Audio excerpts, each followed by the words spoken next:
Now every day when I come down here and get ready to do some work on a Spitfire, I try to get inspired to do the best work possible, and a lot of times I'll sit here and I'm just looking at it and I'm trying to pick away at something I want to make a little bit better or a little bit different. And what I did, I made the commitment early in this project that I was not going to try to take any shortcuts at all. That everything that needed a mold or a buck or a part or an edge or a fit, I was really going to try to do my absolute best on this project. And I want to start today by working on some of the fits and finishes and little details that normally a lot of people at this point in the project could just say, hey, that's good enough. Now last night Karen and I stayed up. As usual, there's nothing on TV, and we got to watch some footage of John Cafaro. He's been sending us stuff on a regular basis, kinds of cool stuff.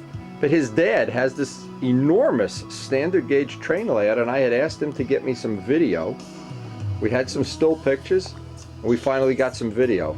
I want to share this. It only runs a few minutes, but if you can imagine being a young kid when you're so small and how big and heavy these trains are as they go by, oh man. I can remember as a kid watching these trains run and just wishing the day would come that I'd have a 30-foot basement or something. Anyway, it looks like John's dad has an incredibly nice operating layout for standard gauge stuff. And he's got some funny stories. I don't know if he wants me to put them on a video about how his dad got some of these trains into the house. But I'll wait to okay the story with John before I put that on a video. Anyway, enjoy a few moments of this, and then we're going to get knuckled down and get working on our Spitfire.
Happy Thanksgiving, Dad. Happy Thanksgiving, son. All right. Hey, Sporty. Hey, Kendall. Happy Thanksgiving, sweetie.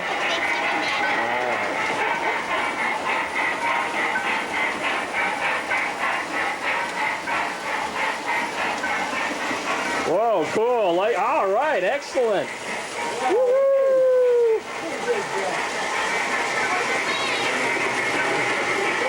Whoa, that's excellent. Leave that on. Whoa, that's so cool. Woo. Aerial shot.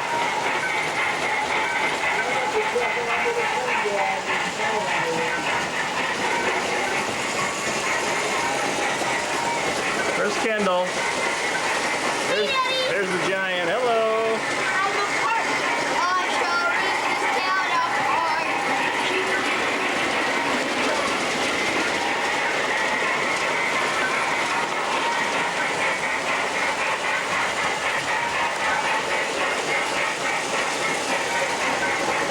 They're running good, Dad.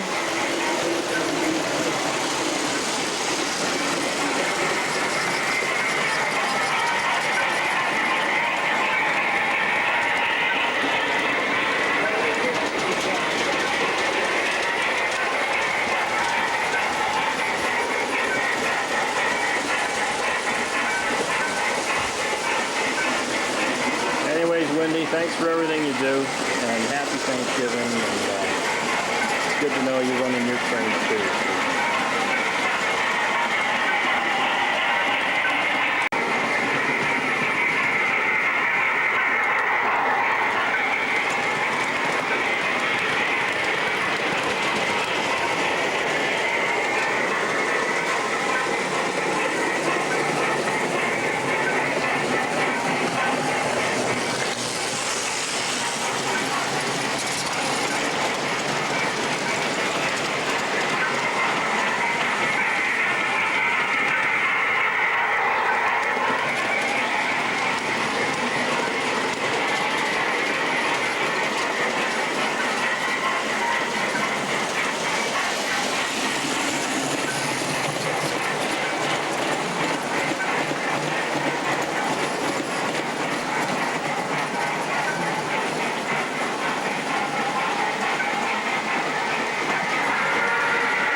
Now, after a great cup of Travaglia here, we're ready to do one of the next things that takes a little bit of time.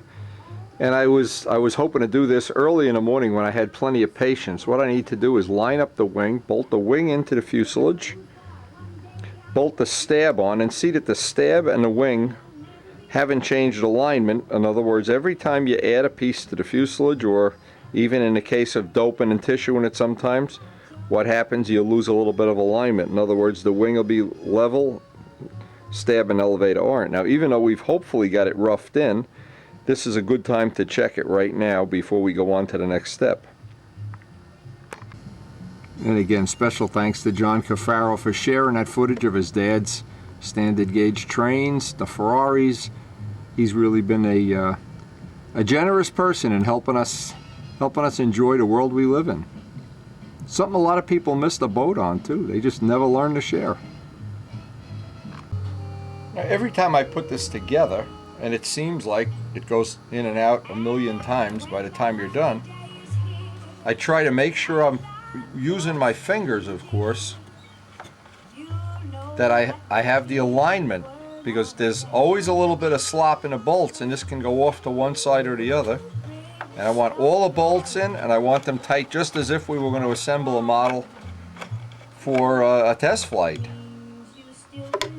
And each time I do, I run my finger along these seams, because if there's something uneven there, I want to catch it right now. And I want to make sure all the bolts are in. They're They're torqued down just like we're going to put this together for a final assembly, because this will give us a real accurate alignment. And I got to do this periodically, especially after doping and tissuing, where things may get twisted or turned a little bit. And constantly, it's like a constant little babysitting from this point on. Now, if I look at this very accurately, and I really have to get down on my knees to do this, I want that, don't forget, because of the dihedral, I want that stab to disappear right behind the wing at exactly the same time. Now, even though we've lined this up when we built it, you never really know if this fuselage, when you glue blocks on, it can twist a little bit. When you put a dope finish or a substrate, it can bend, twist just a little bit. And I do not want to have this a compromise. I want that no matter what. Now, if I had to, I could shim the bolts. I could do anything, sand the side that's high, but it looks pretty good right now. But that's one of the things we're going to be babysitting as time goes by here. The other thing is all of the fits. Whenever these are put together, that the fits aren't filling up with paint and either causing an interference or causing a problem one way or another. And so before I go on to the next step, I want to look at all of these fits, and I want to make sure that alignment is very close to what I want. I don't want it to be off by much. I don't want it to be off at all. Now, this is one of the things that gets to be a little tricky. I want to take some of the weight out of here, but I don't want to weaken the part. I need to find, let's see what size would work in here.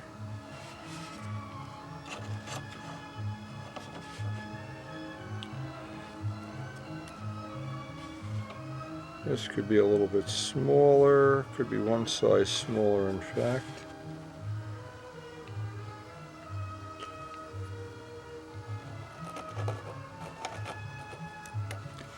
Just cutting these lightning holes, and I don't want to be too cute about it, but again, I'm trying to give myself all the choices when it comes time to doing all the semi-scale finishes.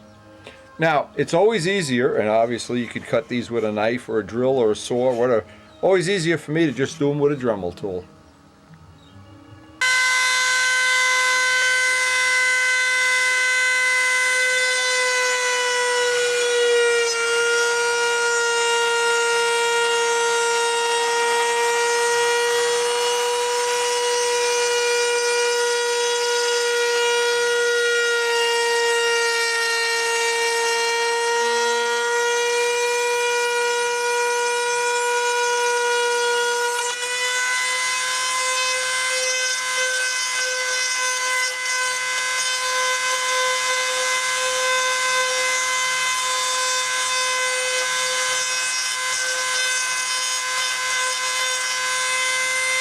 Now, the idea of any lightning hole is not to have any sharp edges, any stress risers, or any points that line up. So everything is on an angle.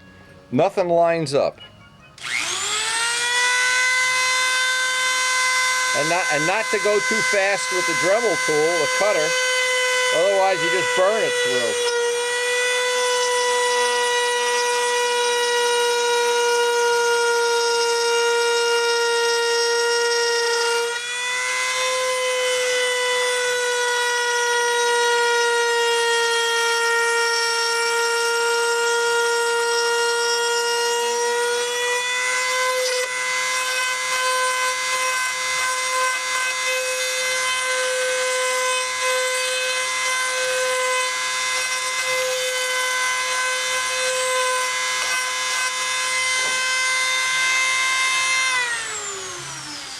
And the whole idea, of course, we get rid of material, but I don't lose any strength, or in this case, hopefully don't lose any strength at all, or very little. And on any lightning hole, I want to have the edges sealed with thin CA, so ultimately fuel or oil or anything that works its way into the fuselage doesn't get in there. Even though these planes stay really nice and clean. Don't want to have any that deteriorate the woodwork as time goes by.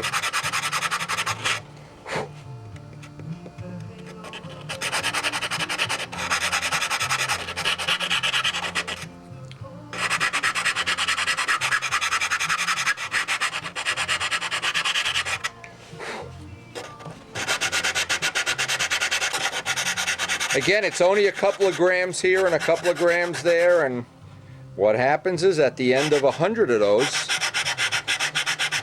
sometimes you can change the whole way to plane flies by getting a few ounces out, and then you don't need that extra nose weight, and nothing is worse than having a tail-heavy plane.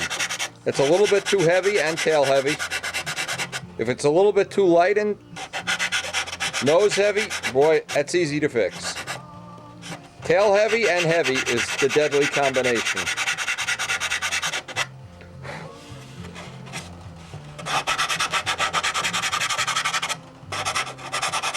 That doesn't allow us many trim options when a plane is too heavy already.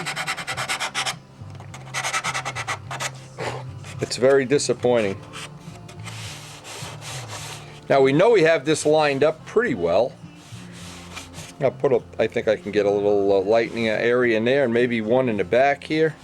Again, I could look around, could be very careful about this. This is, don't just take a 1-inch drill and start drilling holes in it.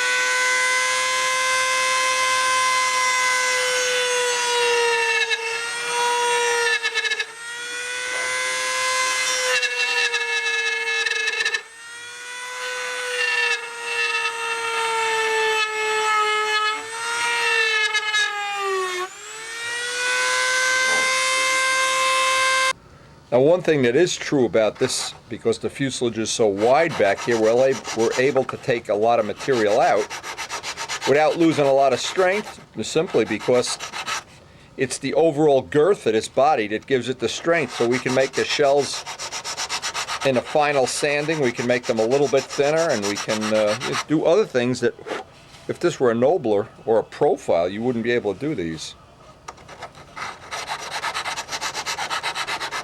Again, I like to try to make each one of these as workmanlike as possible, even though you're probably never going to see this in the course of, well, unless you take the plane apart. But you know what? I see them. That's the problem with this stuff.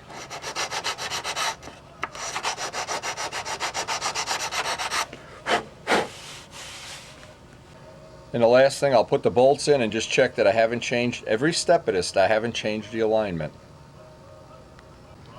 Now you might have remembered that we had this bad spot on the stab right up here, and I want to get this up close, where I had to put 1,000 pinholes in it and seal it with CA and go back and go over it.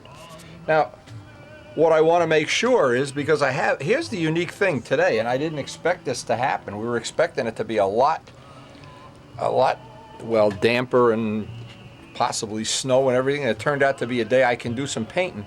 So I wanted to, and it was this spot that I really care about, but as long as I'm going to do this, I may as well sand the whole stab out and just put another coat on, and you'll see why very quickly. Because at this point in time, the silver, you've got all the high spots and low spots off, and the silver sands off relatively quickly. But here's that spot, and I sure wouldn't want that coming through my final finish, no matter what. And you can see what I'm trying to accomplish here in 1 minute. If I just get this little spot sanded out. And you can still see, let me get this on a macro lens. Not sure if you can see these little spots. And this is what I'm working on. And those are all the little knife marks where the point of the number 11 blade went in. But what that did, when I get this all sanded out now, and this will only be a 10-minute job to sand it out, and then I can get another coat of silver on. As long as I have a day I can spray outside, this is a good choice to do this. And that's the area that I had the problem with, and whatever the issue was, a bad spot in the wood or my fingerprints, or we never really will know.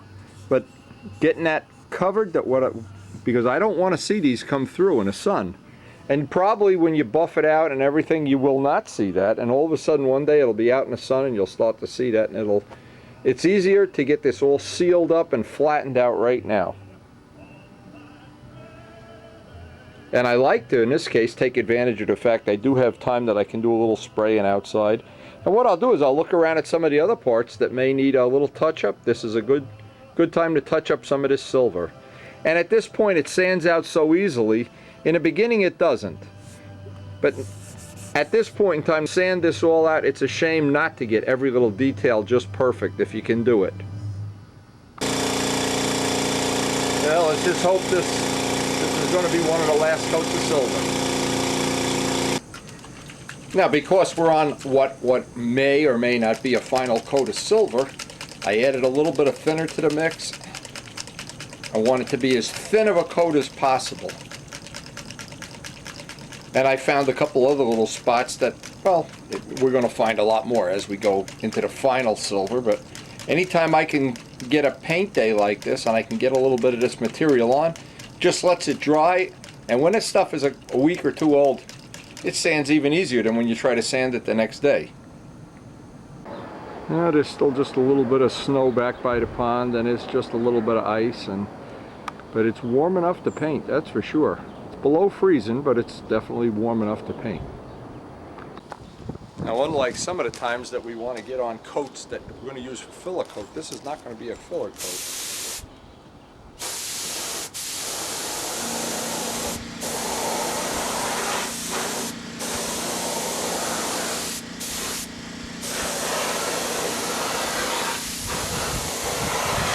Or we assume or hope it's not going to be a filler coat. Well, I guess we're going to find out.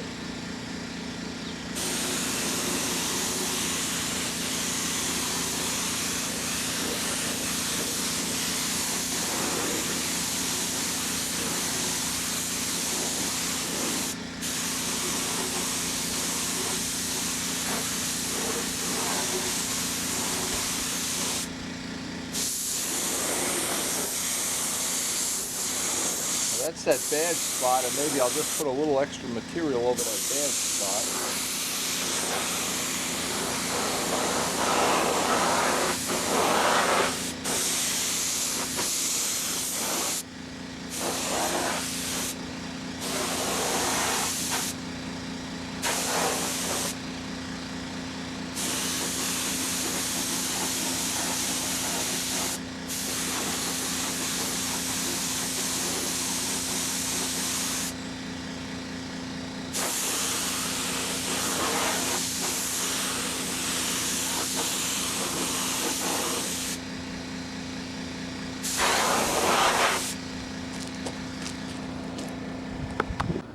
You know, over the course of the winter, I've gotten so sick of fixing this cover. We're not going to be able to fix it. Look at this solid ice here.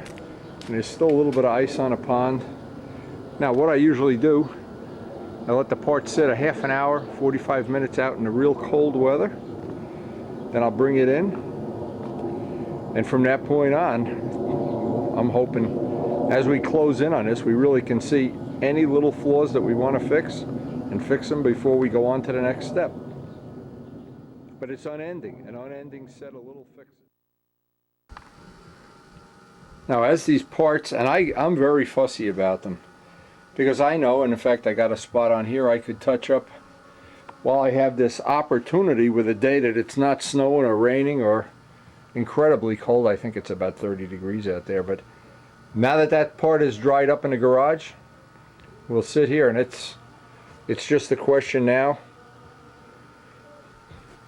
Now see where it is relative to the heating vent? The vent is up there. It's not right by the vent, because if I get this too close to the vent, I've noticed that's no good either. When you pull it in out of the cold, that isn't doing me a favor. But with the rest of the day, I'm going to look at some of these little parts, and there's always something that, believe me, there's always something that I can just spend a half an hour, 45 minutes on and fix something that'll make me more satisfied with the final product. When it's all in paint and buffed out and then I get back to it, I'll be glad I did it.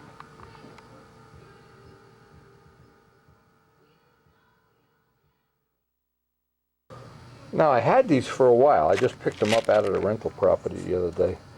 These I bought at Lowe's.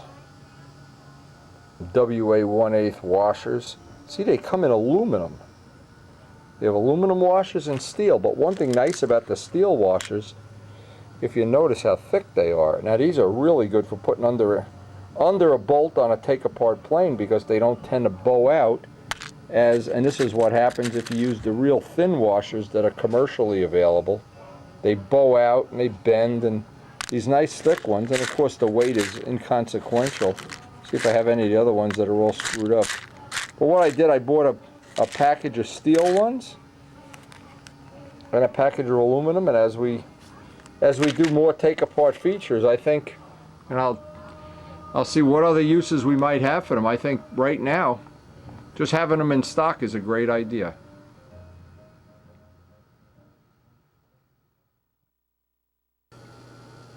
Now, it's turned out to be such a decent day out there this time of year that we'll even go feed the black squirrel and give him extra peanuts today.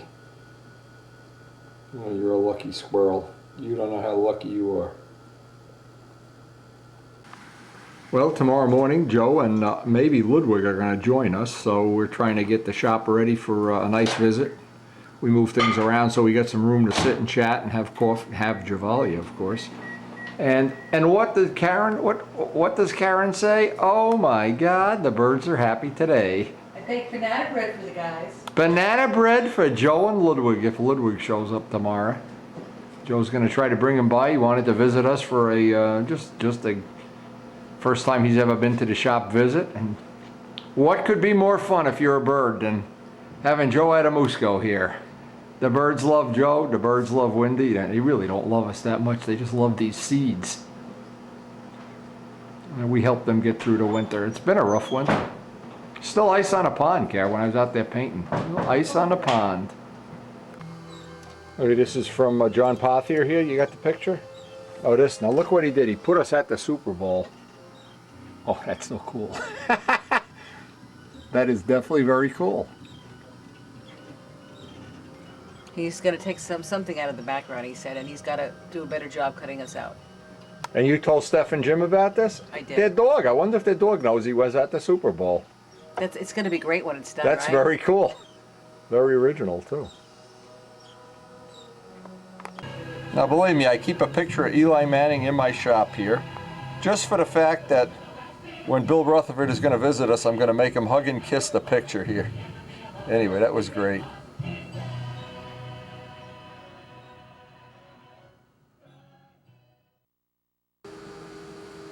Now, Karen has been following up on our thing to do a porch, and one of the things we contacted the person that sold us the house, who's a funeral parlor director in Florida, and he's going to look for some old pictures of the original porch on the house, but he's not going to be able to do it until he gets up here in March. He's coming back to this area in March. He lives in Boca Raton. But how cool, and I mean, I can't imagine. We have had one of the neighbors next, well, 2 or 3 houses down, draw sketches of what the original porch looked like.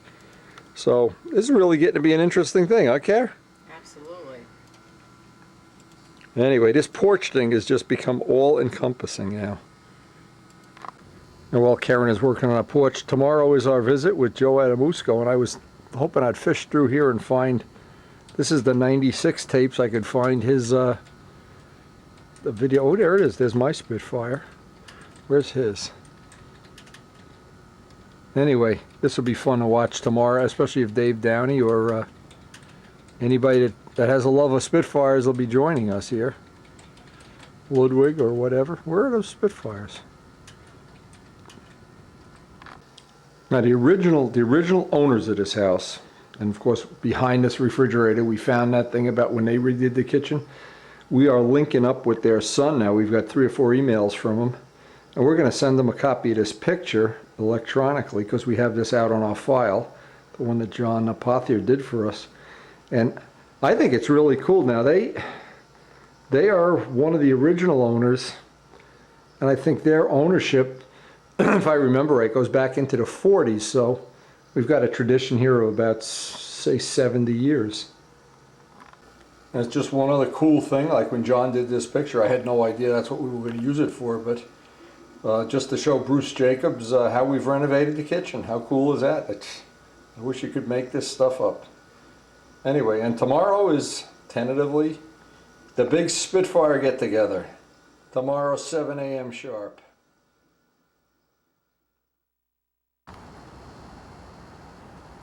Now, one of the things we always enjoy doing, getting together with Joe Adamusco, maybe a few of his friends. It's a rainy, look, we still have some snow down here. Just a little bit of snow left. The rain kind of wiped out the snow. And boy, early in the morning like this, when I get up, I'm ready for my coffee. The kids aren't even in school yet.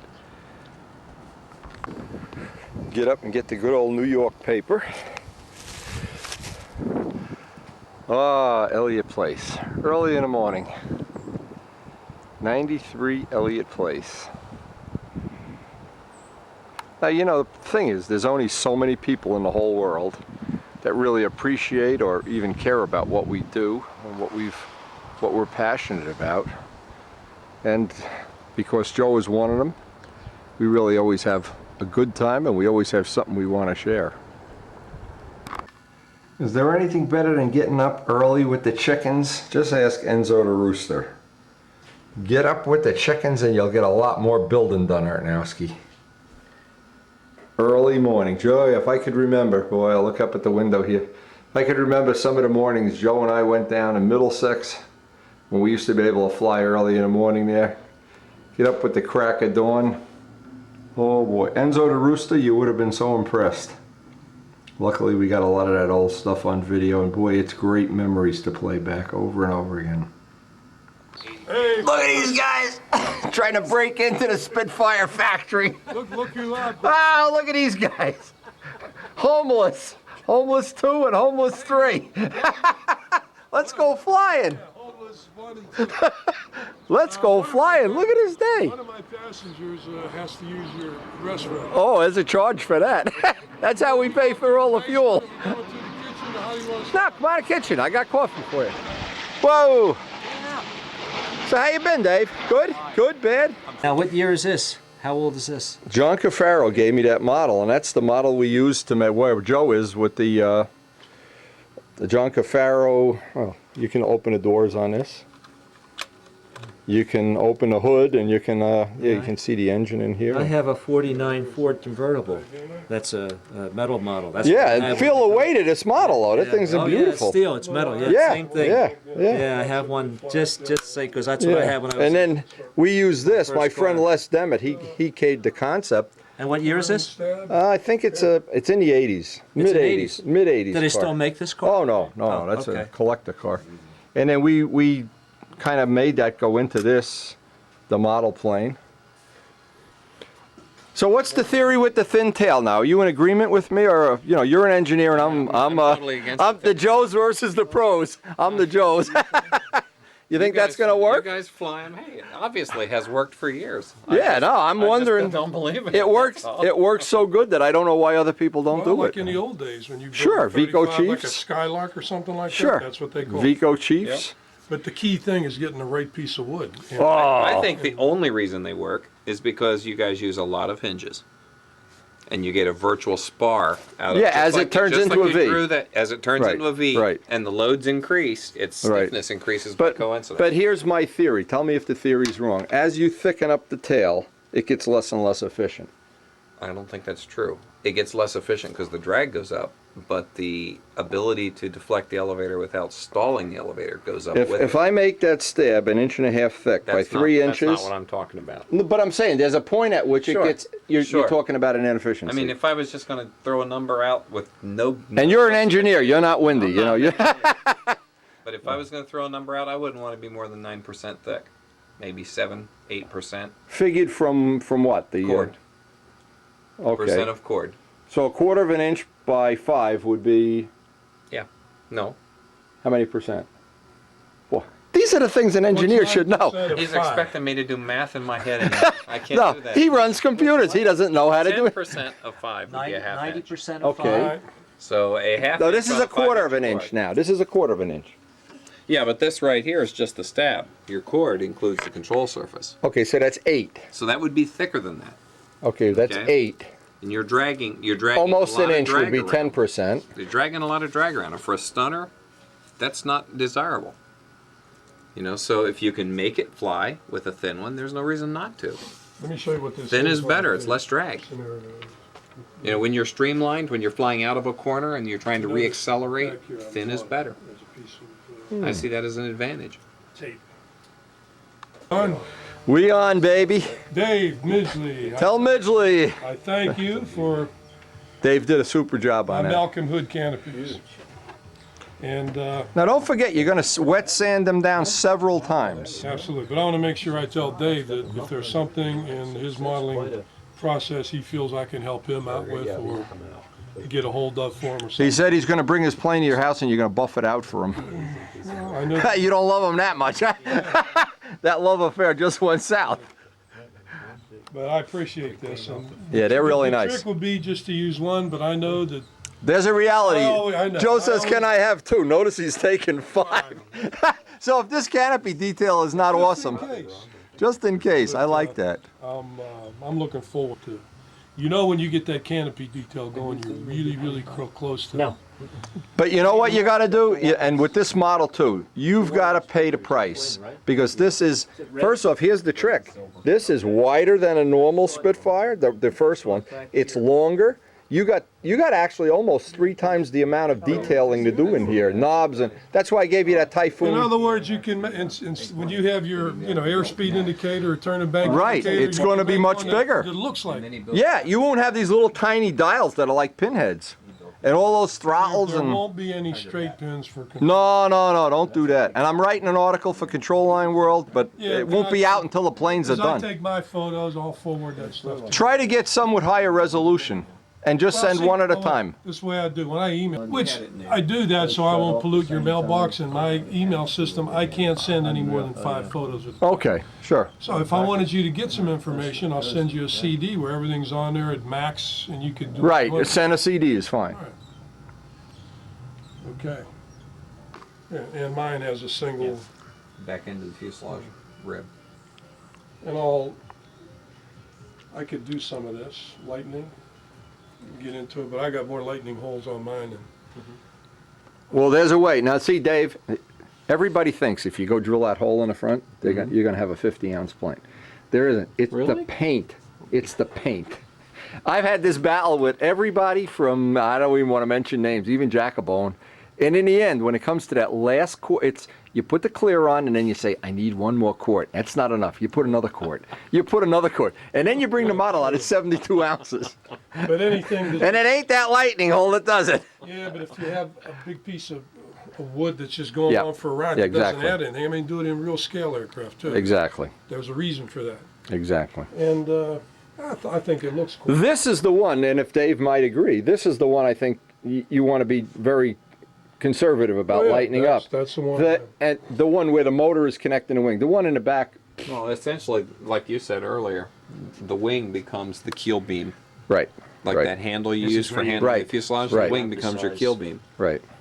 That bond right Yeah, there. yeah, and the fit. The You bulkhead want it Yeah. to. right there, You want it it's to. really- fit. And actually, when you bolt, see what happens, when you bolt 2 pieces of light ply together, it's stronger than a piece of 1/8-inch plywood. And it's lighter. Even with the bolts, you can make it lighter. So I don't know that that's so bad in terms of building, if you were going to build it and not take it apart, you know? Yeah, Well, it might be. It's certainly stiffer because stiffness goes up. These are all the faster same than way. strength. Yeah, these are all take apart. The Spitfire isn't, but these 2 are. Oh, this is take apart too? Oh yeah, These are yeah. all take See, here's the question: when a guy looks at a plane and he says, "Is that a take apart?" So You know you've here's accomplished your goal. what- When he looks right away and says, "Oh, See the nice sloppy thing, fits," It comes apart, but.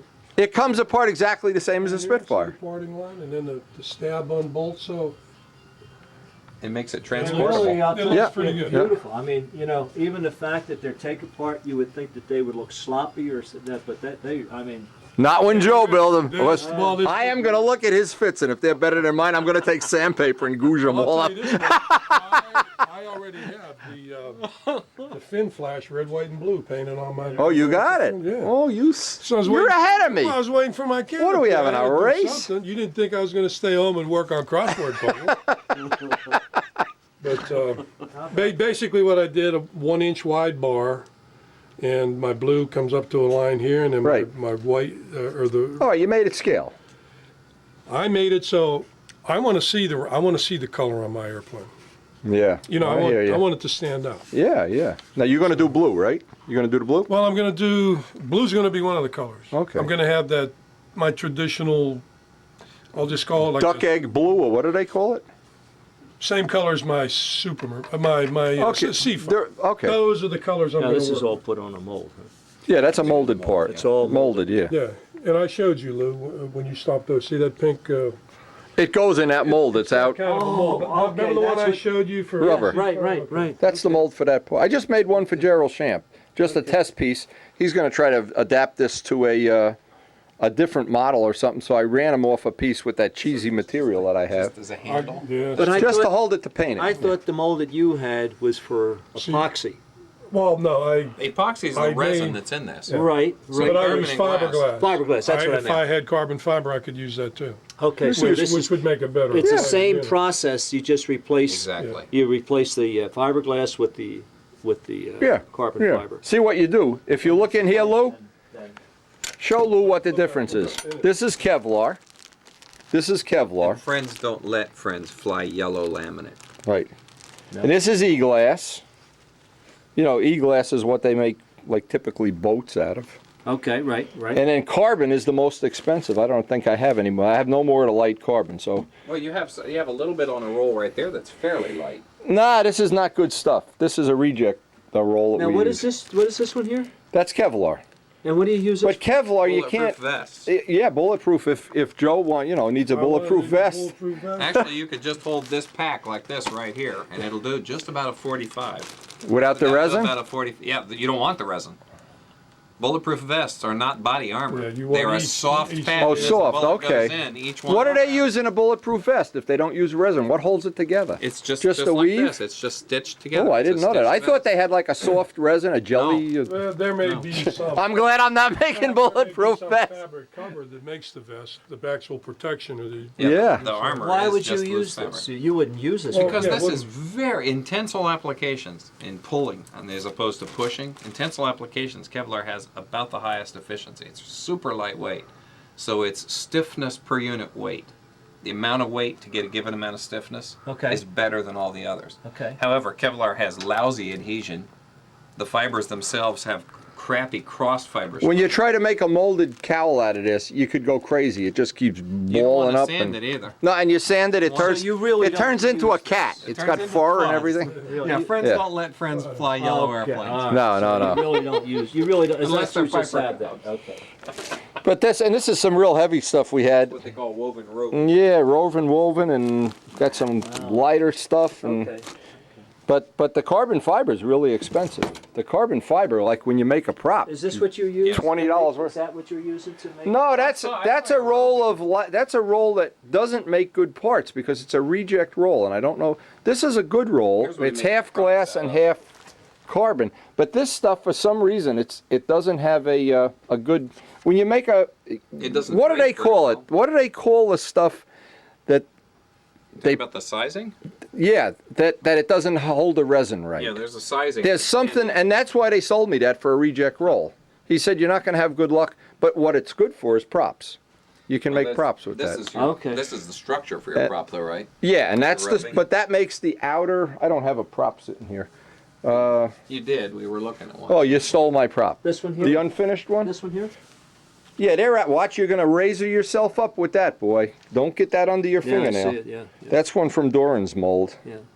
This, if you get that under your fingernail, you gotta take your fingernail off to get it out. No kidding. It's, oh, it's awful. Sharp. It's like a 10-edge razor blade. And these are the things for making the tune pipes, all the Your molds. mandrels. All the mandrels, all the sizes and tubes and things you need to make tune pipes. Now Elliot has Miss Ashley now. Elliot's got Miss Ashley out there. That's Al Raby's Millie down on the floor there. So, hey, You phony. I'm just totally amazed at the paint jobs in terms of the way he does this. See how he does the ink lines? You see how the ink lines Yeah, are the two cracked different paint. colors? Like Yeah. the paint's peeling off in the colors. it's It's, realistic. That's yeah. amazing. and what he does with Did the he learn pilot. this technique from you? No. The fogging, The fogging to simulate the ribs and the... No. He invented that. That's pretty cool. What's that, a foam wing? No, it's a built-up sheeted wing, Okay. and what motor's in here? You know? no, there's no motor in it. Hey Al, he said it, not me. Poor Al. Oh, you let him have it. Al, we didn't stage that yet. Well, I just, You can pick it up. How many? You got to put your back into it. What's that, a full tank of gas? Yeah. full tank, everything. Oh. You're mean. You guys are a hard act to follow. I was just being right there. Saw it. You never saw the Tiger Cat. We're going to go out and fly it this spring. Well, I'll tell you what. I'll move this Millie out there if you take it off. I put it on the floor so you can. You never know. Oh, who's got a cell You phone? never know when you'll. Somebody's on a cell phone. Hello. Now look at this. If it wasn't raining, we could take it outside, but it's not going outside today. F7F. F7F, yeah. Tiger Cat. Stunts you. You like that nose wheel? Yes, I do. Took a few hours to make that. Yes, I do. That Now is just beautiful. compare this. What's the power in this? 2 Rojet 40s. 240s. 240s, yeah. And as usual, Wendy picks black to paint it, which is Shows one of your tough. This is the best flying of the twins, I think, but the one up over your head flies pretty It's good light too. too, though, isn't it? This It is. This one here is light, isn't it? Wendy? So- They're under 80 ounces. Little under, 79.999. 25. Look at the cowls. Jeez. Aren't they pretty? That's all molded cowls. And if you look, you know what's cool, Dave? The B-25 and this don't have the same cowl. They're different They're different cowls, yeah.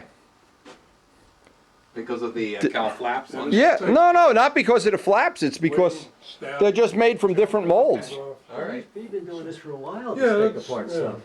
Well, this was the year my So dad this died. take apart's nothing new to you. 2000. So Nah. I've flown this 2001 because my dad died. No, 2002 he flew. Huh? You were at Brodeck the year My you were dad at just there. died. Okay.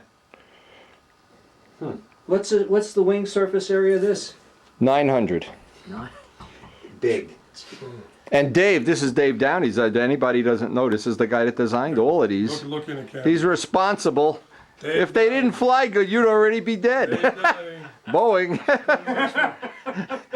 Don't you have a shirt for your company? I don't either. We're like bums here. They keep asking me, when are you going to get shirts, Lou? When are you going to Yeah, get shirts? yeah. Huh? Bocce Galoop's paving. XL. Pretty boom butts will travel. T96. 1996. Me and Joe have the one- two airplanes. Right, that's that blue one that I still have my Tiger Okay. 6 in. Okay. And then, Yours is still ready to fly too. all I gotta do is fuel it up, man. Oh man. And this is the We're gonna have our nostalgia. Mine was yellow, okay? The Windy Incorporated, this airplane really flies good. And the He canopy had a opens. sliding canopy with a pilot. Yeah. So that was additional detail, the cannons. And I think this is where Windy started to go, okay, scale is a way I want to look at things. And every year, the airplane that came after that was the I-beam Spitfire downstairs, then Miss Ashley, and you built 2 versions of that because of 2 of them, yeah. We made 2 of different them. wings, 2 different fuselages, and then right into the B-25, or no, the Typhoon with the Sato 90, 4-stroke. You know what, Dave, though? I love just having this room. There's something about having this room that's a lot of fun. I come up here at night, she's going to a concert tonight. I come up here and hang out, and There's only one ugly airplane in the whole room, and that's that The 1/72nd scale fuselage here Lancaster. is all this is not a balsa wood anything. no, that's It's carbon fiber. There's no balsa wood. And he made this the same way you Made- make yours. but basically had to make the molds. Except for and no wraps. It that's didn't have right. the wraps. That was It all. was a layup kind of. That is just beautiful. Now, when you make the carbon fiber, that's all fiberglass. What do you have to continuously sand that to get that. Well, you cover it with tissue. It's covered with tissue, Just yeah. like we use tissue to Oh, cover you the cover the balsa. carbon fiber with tissue too. Exactly. Always, So your always. base for the finish. Everything is The covered. tissue is part of the finish, not part of the machine. That is such And this a was dedicated to badass Bob looking Palmer. airplane. Bob Palmer died Yeah. right when I was making this, so I made him the pilot during the time I was making it. rudder on that, huh? Nope. But I do have counter-rotating engines and That's and cool. 6 of those door and props that turn backwards. That's cool. Are they custom engines? Counter rotating? Yeah, you need a Custom different made? crankshaft. Yeah, you need a different. It's a road jet, of course, but And it's a you need different good- You crankshaft. need a good pit crew guy. Oh, You need Oh, yeah. You need a very patient guy who's willing to stand there and hold the stab while these engines are running, and he's getting sprayed by oil coming out of both those exhausts. Joe, do you remember those Spitfire hats? Usually those shoes are like oil stain. What? Do you remember the Spitfire? Remember you were the one got us those hats. I'm trying 60 to. years to fly past. This is what I want. I got one, the idea thrown out there. I want T-shirts. They really don't say anything. They're white, but they got the biggest roundel, British roundel, on the front and back that you could put on it. Oh, that's cool. So it doesn't have to say Spitfire. It doesn't have to say. That says Spitfire. It says But he has a. it says roundel. With my luck, there'll be some hunter around going, look at this, a target Ooh, that target. walks. That's so one. that's the paint job. Now look at this. Look real carefully. Is the paint job? It looks like it. They're the yeah. same? Who Now, did- it has my AMA number on it. did- Look on the rudder.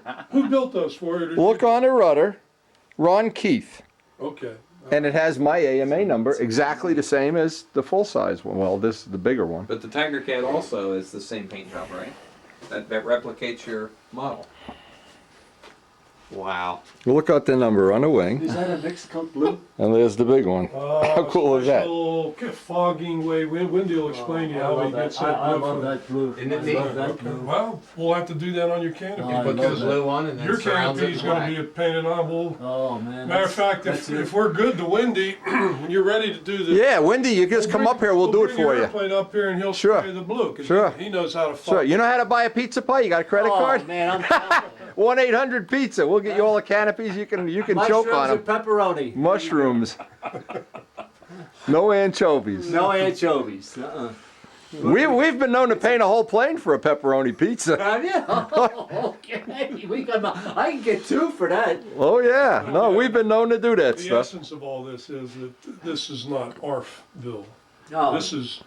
This is builder a model. You know what? I will say one thing. The ARF for me really served. It got you back into the. tremendous- And it did. It did a lot of different things. Right. It allowed me. It showed me. Well, it brought us back together. Number Yeah. one, it showed me how to build, partially build. It allowed me to handle a plane where I didn't have to be too careful. Right. Because it takes abuse, and it allowed me to learn how to fly. It did, and I can put different engines in it. Plus, it gets you back to where you're Exactly. flying. But you Exactly, know what else but- happened? After the ARF is one cleaning it up, and the monocoat starts to peel off, and he says, "I want one. I want an airplane that has a completely buffed out finish with that killer stunt ship yeah, paint job, so that I can wax it and polish You it up." bet. So that's the next. Well, step. there's the big difference. It's not just an airplane. But it's even better, Lou. You can have both. It's You- Lou. I have ARFs and I have these. But So it's- what's wrong with The that? difference is it's a work of art. It really is. Of course It's it a is. piece of art. And It's the your only, legacy. yeah, the But only who thing that- you are. the But only do you thing that think, Lou? scares me is when you fly it, man. You never want to crash it. That's all. Do you think there are 100 people left in the world that care about this kind of craftsmanship? Absolutely. At least I think- 100. 100, maybe at There's the. 4 of them. My man, but there aren't There's only 2,000 is the 96 problem. more that we got. Andy, I think there's 1 million people in this world that care about this. people but like not craftsmanship. necessarily airplanes, but different types of art. Oh sure, look You at know. the And stuff it's my the wife same does, thing. refinishing furniture. Everything's the same. Art is art. But I mean, the talent it takes to execute these is what just blows me It away. takes not only talent, but it takes dedication. Oh, It's yeah. the dedication that really, Yeah. because the dedication develops the talent. All right, so That's what really Winford, you're gonna work on something for our new valve covers. Yes. All right. I'm gonna make up, and they're not like these. They got to be a lot bigger. Here's the problem: I already did this calculation in my mind. On a real Spitfire, the valve cover goes almost to the wing. Oh yeah. We have to make a 9-inch ogive. Yeah, you get the Yes. bulkheads like this. And it goes they're- almost, not quite. I looked Yeah. at it on a top view. Joe, those almost. pictures I sent you show some of that.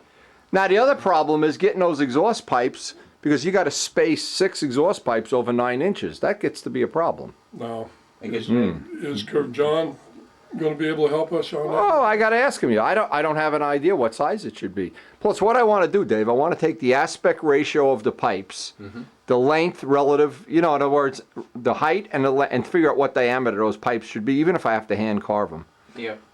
Because these, if you look at it, these pipes are different than these. Sure. No, I understand. These are the Like a flame suppressor. These are the fishtail ones that Yeah. came with the early spits, because this is supposed to be an early spit, of course. The later ones, the Griffin ones, different pipes.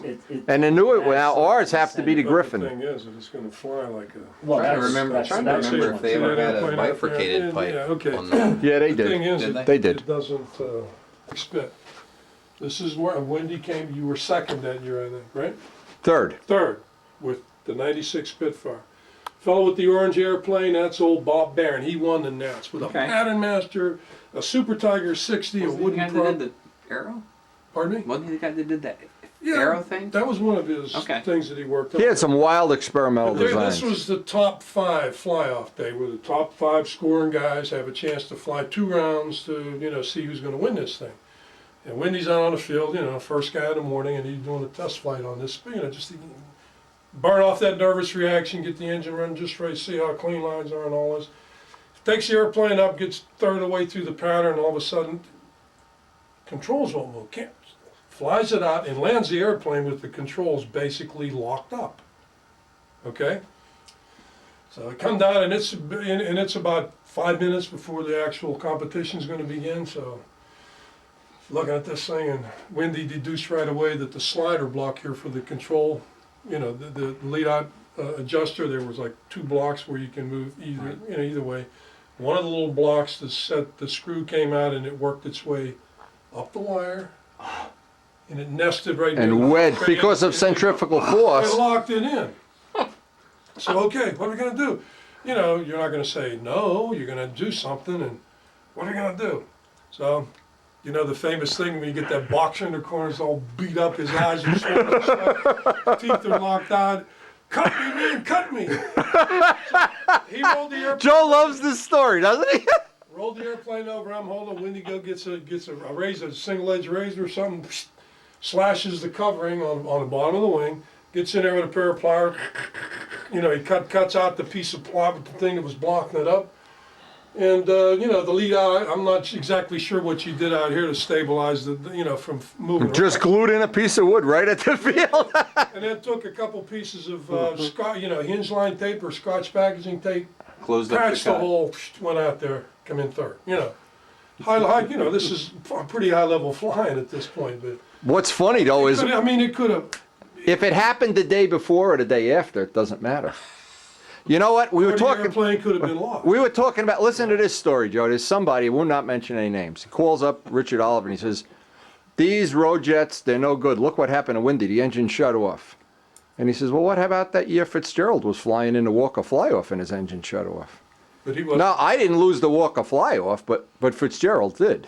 So, Is it a road jet or a P8? A PA. No, well, what? Foxes don't shut off? Super Tiger, they all shut off. So what I'm saying is when... I've had them shut off. Of course. No, But how stupid do you have to be to use that for an analogy? Well, what's bad is when they shut off and you're in. Yeah, exactly. 45. Or in 92, you're in the top of the hourglass, whatever the hell it was. If they shut off when you're flying level. Is that the one you were telling us about on the way down? No, you know what the sound is? When they shut off, and now there's no sound, but you hear people going, ah! Well, the one I told. Like told a flying story. electric. I related the story of these guys about my 1976 Nats airplane, okay? And that's, by the way, that's the last time Lou went to the Nats. Oh, you got to go this year, man. Go to Brodax. So I was test flying my brand new airplane May 7th, 1976. It was Mother's Day, and man, this thing is flying good. I had one of my girlfriends with me, and I'm flying around it completely. I didn't even do a pattern. I just filled the tank, and you're flying until you're done. It's doing overhead 8s, and guess what? It was out of gas. Ah! And you know what happens to those airplanes? Oh, yeah. You know from. Oh, yeah. the- Gravity. It comes. You just hope it doesn't hit you in the head. You want to dig a hole. You can't run fast enough. You just run enough to get out of the way. So but that's how I crashed that airplane. That happened to you. Oh, yeah. Don't It let happened that in engine- 92 to me. That's the other thing. When you're flying these things, no matter what your skill level is, you got to go through it like it's test flying. Everything has to be. Well, right. everything's a problem, You yeah. don't put your finger in the propeller. You make sure that it's going to launch right and all this. And You hope the guy launching the plane is, had a cup of coffee and he's going to fall The guy over. that pushes the tail down. Well, that's what Bobby Hunt flies now, right? He flies a. He has electric. Mike Palco was the first one I saw, and Paul Walker, of course.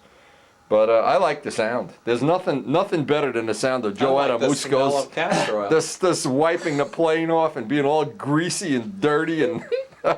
especially to be the launcher. You know the other thing too, twin. like I'll give you an example, Lou. When I get home from flying, my wife knows I was flying. When you're flying electric, you could have been in a bar with the go-go girls. Yeah. You smell like I have no idea. exactly. Brute or something. Yeah, it could be. You could be. Point.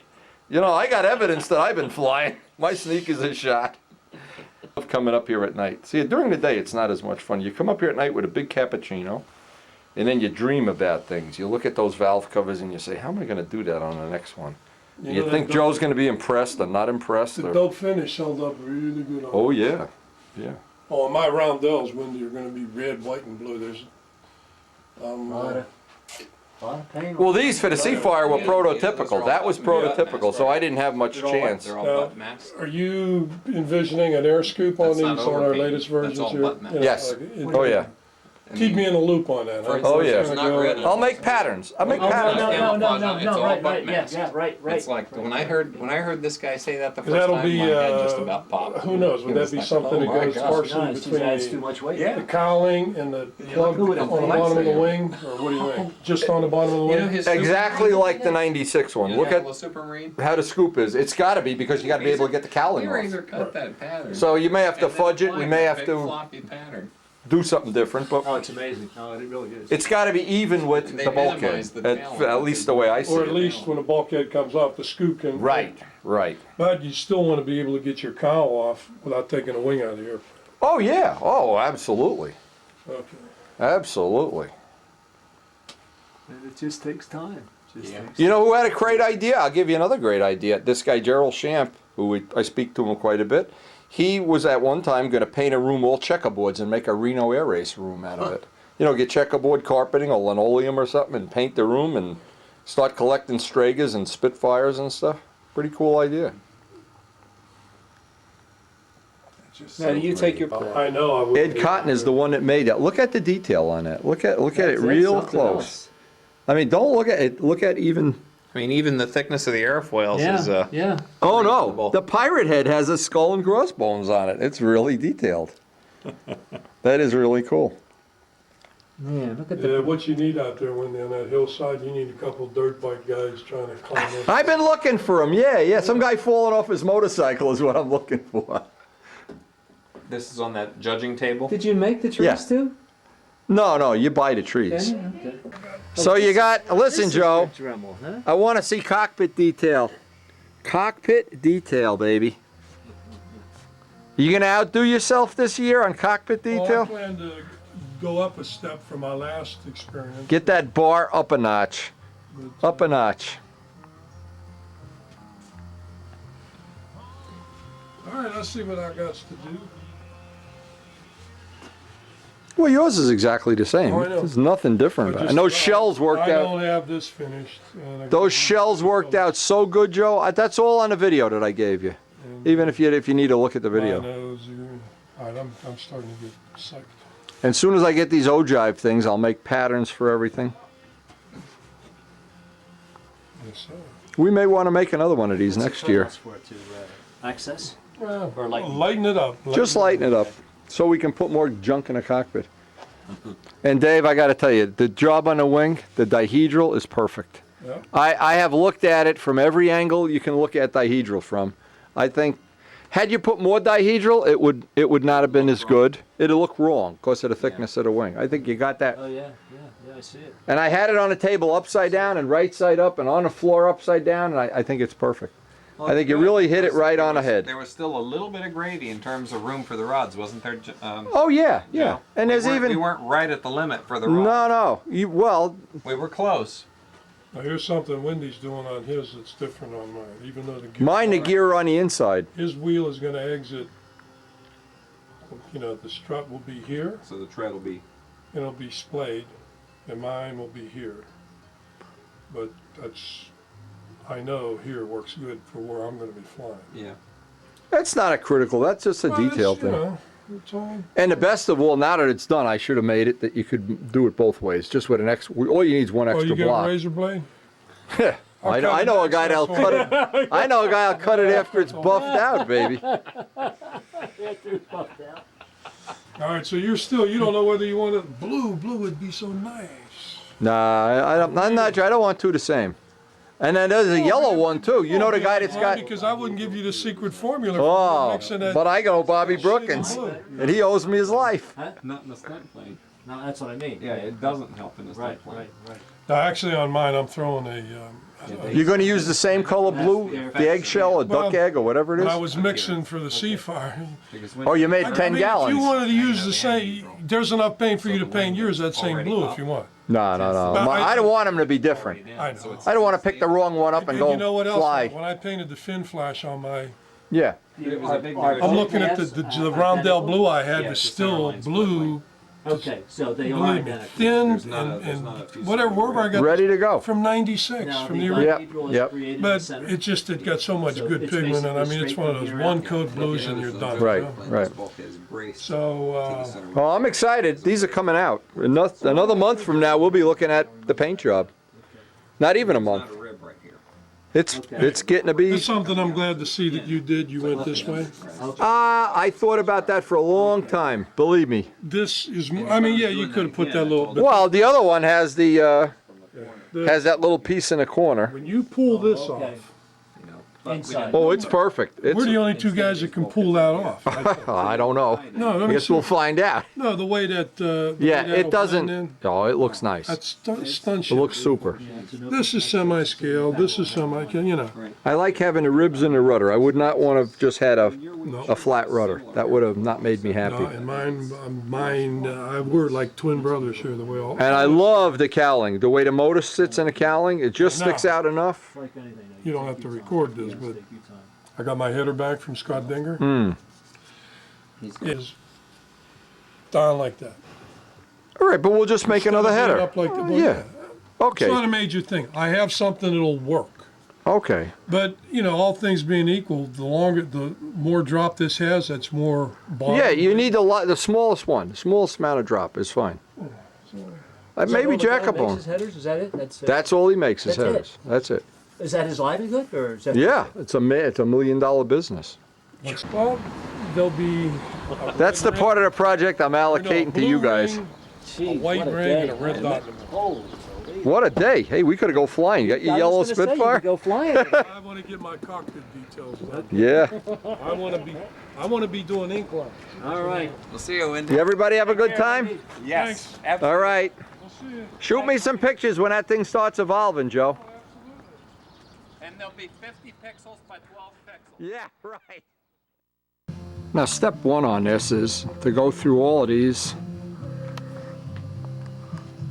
I know Joe has taken out maybe the last 4 or 5 or the best or whatever, but they don't look like there's a whole lot of difference in any of them.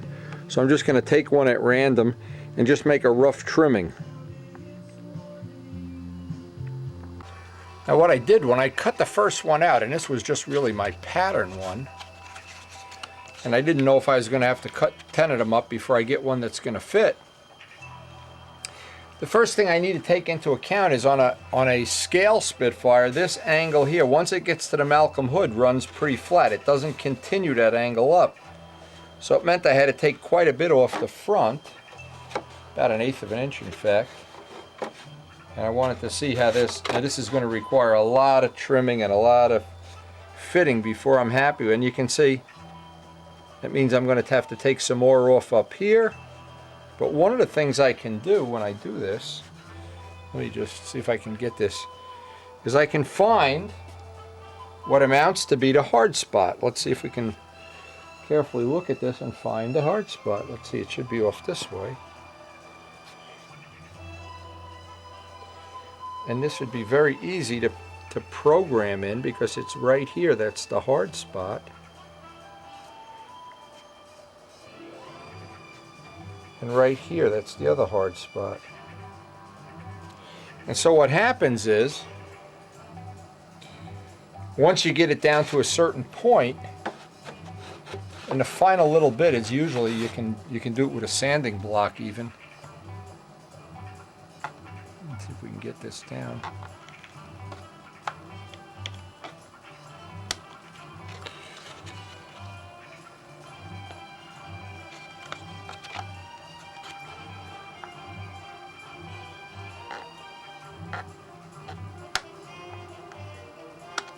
And what I try to do now is just go back and forth here on the hard spot.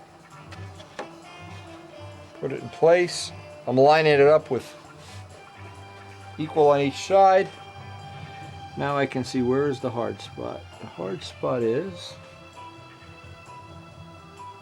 right where the black line is. So the last little bit now, it's difficult to hold this. Let's see. There we go.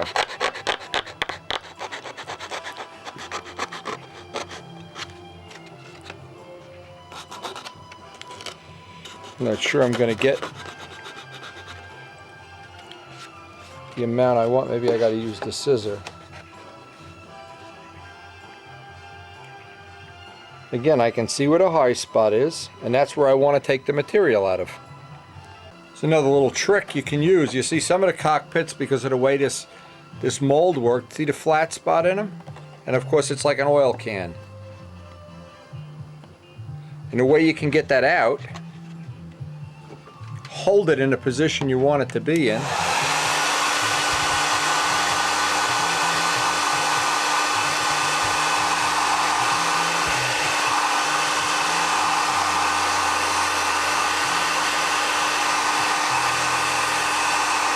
Now we don't care about the outside finish on this, and when it's hot that you can hardly touch it. That's just about right, by the way. I'm just pressing it back out. Ooh, that's hot. Let this cool, and usually you can get it right back. And that's just that's symptomatic of when you mold these that the heat doesn't get distributed evenly. In fact, there's still a little. There's right one finger there. So it's right where my finger is that I need to just burn my finger. And it really won't matter on the outside because we're going to sand the outside. Let me just get this final little fit in here. These canopies really came out nice. Dave did a great job on these. And now you don't have that. And I can just see if there's any other wrinkles or any other things I want to address on this. But even if there are, I just can a little bit of the hairdryer and I can get them right out. But nothing seems to work better than just getting it in place, and I'll eventually have an alignment. This will be glued down. Now I'm just looking for that hard spot, which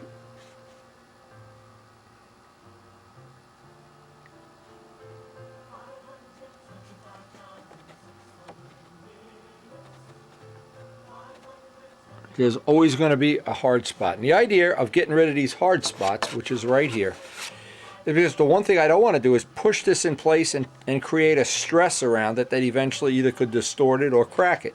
Now this little bit, an amount that small I can get out with either a sanding block, a Dremel tool, or whatever. I don't even know if I have a Dremel tool in stock. Yeah, I do. What am I talking about? I'll do this with the Dremel tool. It'll be easier just to take that a little bit amount off, a little bit at a time, and then when it gets to the final few swipes, a sanding block. When you have a very little bit like this to get, it's better to go 2 or 3 times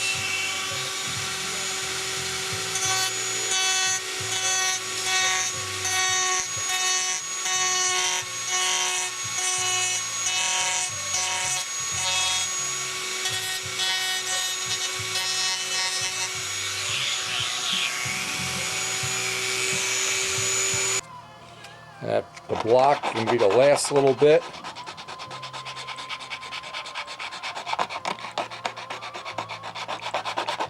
This gets to be trickier and trickier and trickier. As you get down to the last little bit, you just have to basically keep finding a little spot that hits first, just like a sheetrock fit. And any little flaws that are in a canopy, we're going to sand out with 1200 paper in the final fit anyway.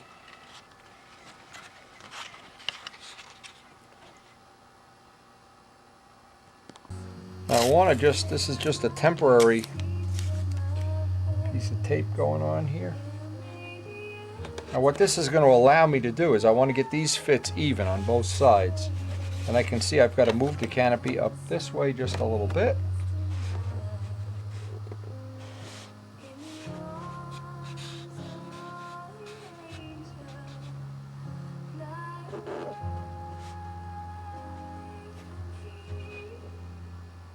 And I want to get a little less than 1/8 of an inch here of a fit, like a furniture fit, because I don't want my hand to rub up here and boink and I hit the canopy. I want this to be a perfectly smooth thing when I'm finished. So for now I can just hold this down.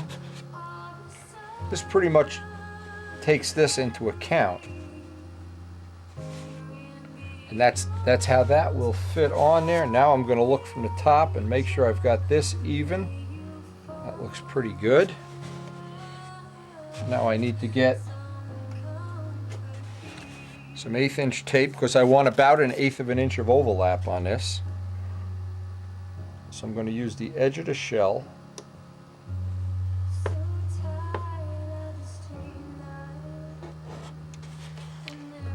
And when I trim the canopy to this, I trim the canopy to the edge of the tape now.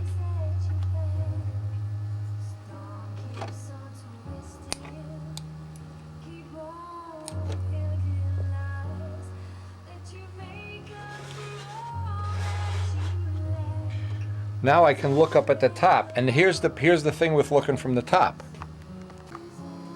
Now that's going to give me an edge to work off, and then once I get the canopies cut to that edge, to the exact edge of the end of the 1/8 inch tape, then I can transpose that line out onto the shell and dig a notch the thickness of the canopy.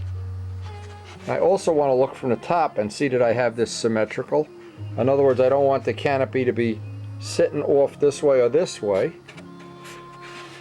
And the last thing, of course, to look from the front.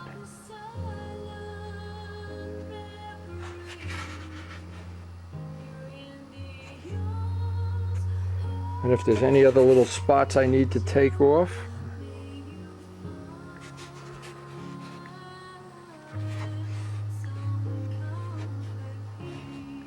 I want this edge to be just above the glue seam. This edge just above the glue seam. The reason for that is I don't want that, when I cut the notch in there, I don't want to go down into the glue seam. I want it to be above so I can get a nice fit, because then I have to dig what amounts to be a little ditch around here, a little perimeter ditch. But I'll spend as much time as necessary to get this, that I'm satisfied we have all our dimensions straight and square. Now it looks like this is the amount I'm out. And I've really tried to eyeball that up from an awful lot of dimensions. So now the thing is to take the canopy off and using that same Dremel tool, sanding drum, get this edge even with the tape and get this edge, and you can see that's where originally our little hard spot was. Get that both of those edges matched up. Now these little canopy edges, and in fact up here, this is a very small amount. It's difficult for me to cut that with a scissor, or for this little amount back here to get a perfectly parallel line, because I want that parallel bulkhead and this parallel line to be right in line with each other. And the easiest way I know is with a sanding drum.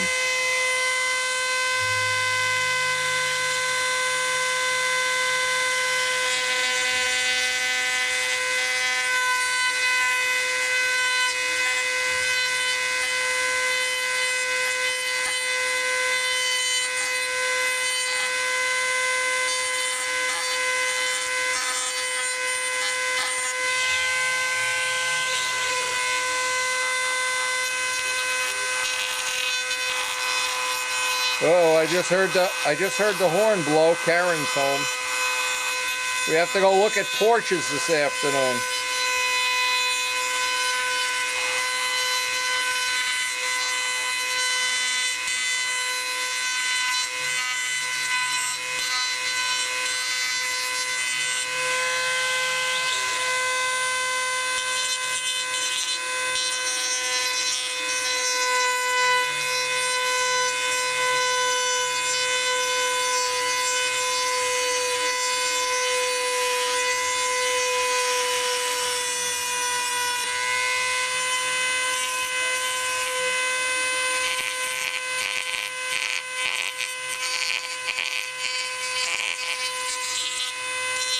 Now this really doesn't cut as much as it burns its way through.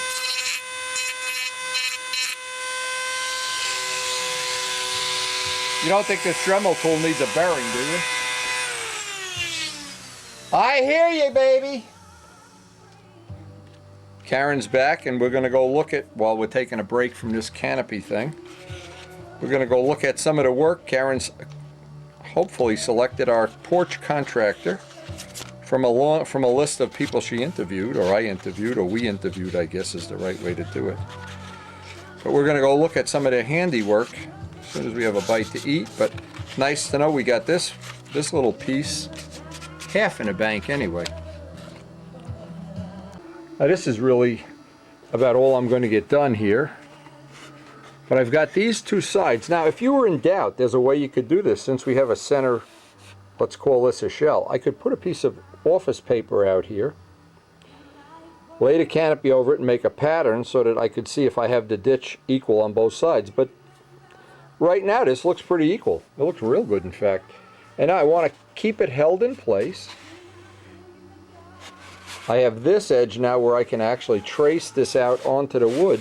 And remember, here's the critical thing with a Malcolm hood. This comes up, and when it hits the flat glass, it goes parallel. It doesn't go up into the Malcolm hood with that angle. There's a little chink there, and I want to replicate that chink if I possibly can.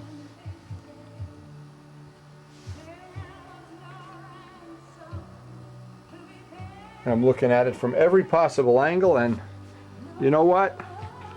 I think it's time to go look at some porches. But that was a good session, just getting that fit. And this looks like it might be 15 minutes of work. It's a lot more than 15 minutes of work. It's a couple hours, but you know what? It's worth it. Every one of these little things that's going to contribute to having a nice cockpit fit is worth every penny. Worth every minute, every penny, every molecule. Hey birds, listen birds, this is important. We're going to go look at porches.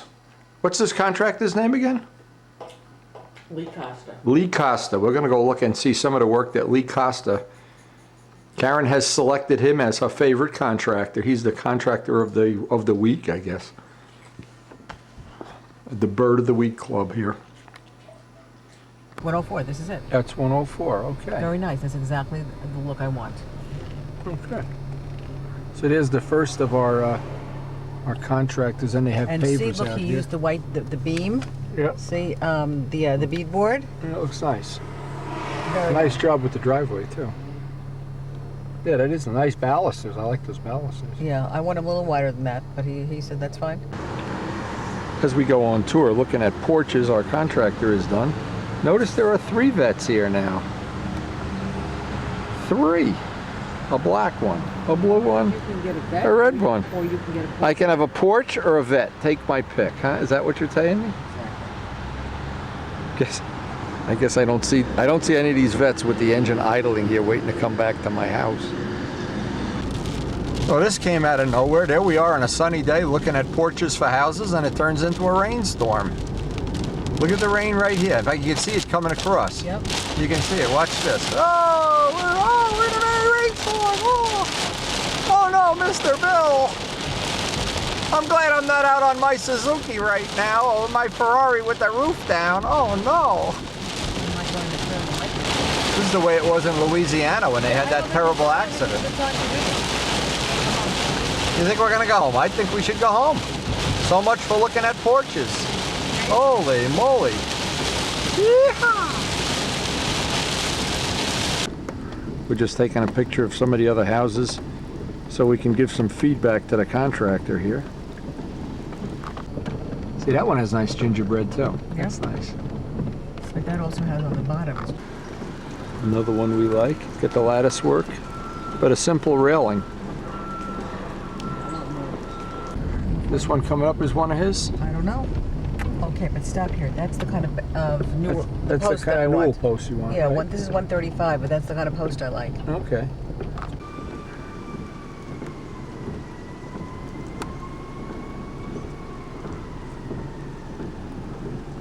Oh, that's a perfect post. This is it. This he was talking about the big fan. See, this one has a fan up there. Ooh, Yeah. this is a nice house. Oh, that's beautifully done. And the stairs are exactly as I want. You know, the newel posts. You like that? I love this one, 107. Too bad it's not a nicer day. You see how they did the corner around the... Now what he did to this house too, he did the fish scales. So it's got fish scales on the top, caps on the bottom. I like that a lot. This is the guy, this is one of the jobs that, what's the name? The guy's, I don't even know his name. Costa. Probably the guy we're going to hire to do our porch. On the bottom, he has the very small lattice work. Yep, and a nice newel post and a real small lattice. Yeah, that's beautiful. And the columns are exactly what I want with the lines on them. That is the nice. ribbon. Look at where they have the outdoor fan there. And I like this cap area, if he can put one of those caps on for us. The corner of Jefferson, this is it. Okay, this is the one, he did this one too, right? Yes. Oh yeah, he's got a good eye for this. See, he's got hi-hats in this one. No fans, just hi-hats. Yeah. Okay. He said he puts hi-hats in most of the ones he does. Okay. But look at the pole is also Yeah, I like lots that. of ribbons I like that you it. can put black in. Oh, or the one after it. Both of these are big This houses. is 140. He did this one, okay, 142. See, that's got the small hole lattice. Yeah. See how the shrubs are on That's this? what he wants to do. See the brick in between? Yep. That's what he wants to Okay. do for us. Okay. Well, I hope you're happy, baby. You got a lot of... He said like this is too much white for us. Oh, I love listening to the birds. Now, what we're planning on doing, because when they put the porch on, they're going to cover this extension room, we hope, with a turret. I think that's going to really look cool. Well, we had a productive day, even though we got rained out and blown out, and we've got a lot of good ideas for our home now. So Karen's home from her porch escapade, and we're looking, John Pathia sent a picture with, of course, he put us at the Super Bowl, and he took the, poor Chrissy the dog is out of the picture. See, your face looks good there. He's got to make me look younger. I'll tell him that. Tell him to turn me into Mick Jagger or something. What a day. Rainstorms, computerization. We got to get back to working on our canopy. Now, my ultimate goal today was to finish this, but it doesn't look like that's going to happen. But I did get the canopy trimmed. I got a real nice fit around here. I think that's going to be fine. And the next part on this is going to be when I get a real time to do a work session is to do I got to carefully trace this out and do make what I call the reditch.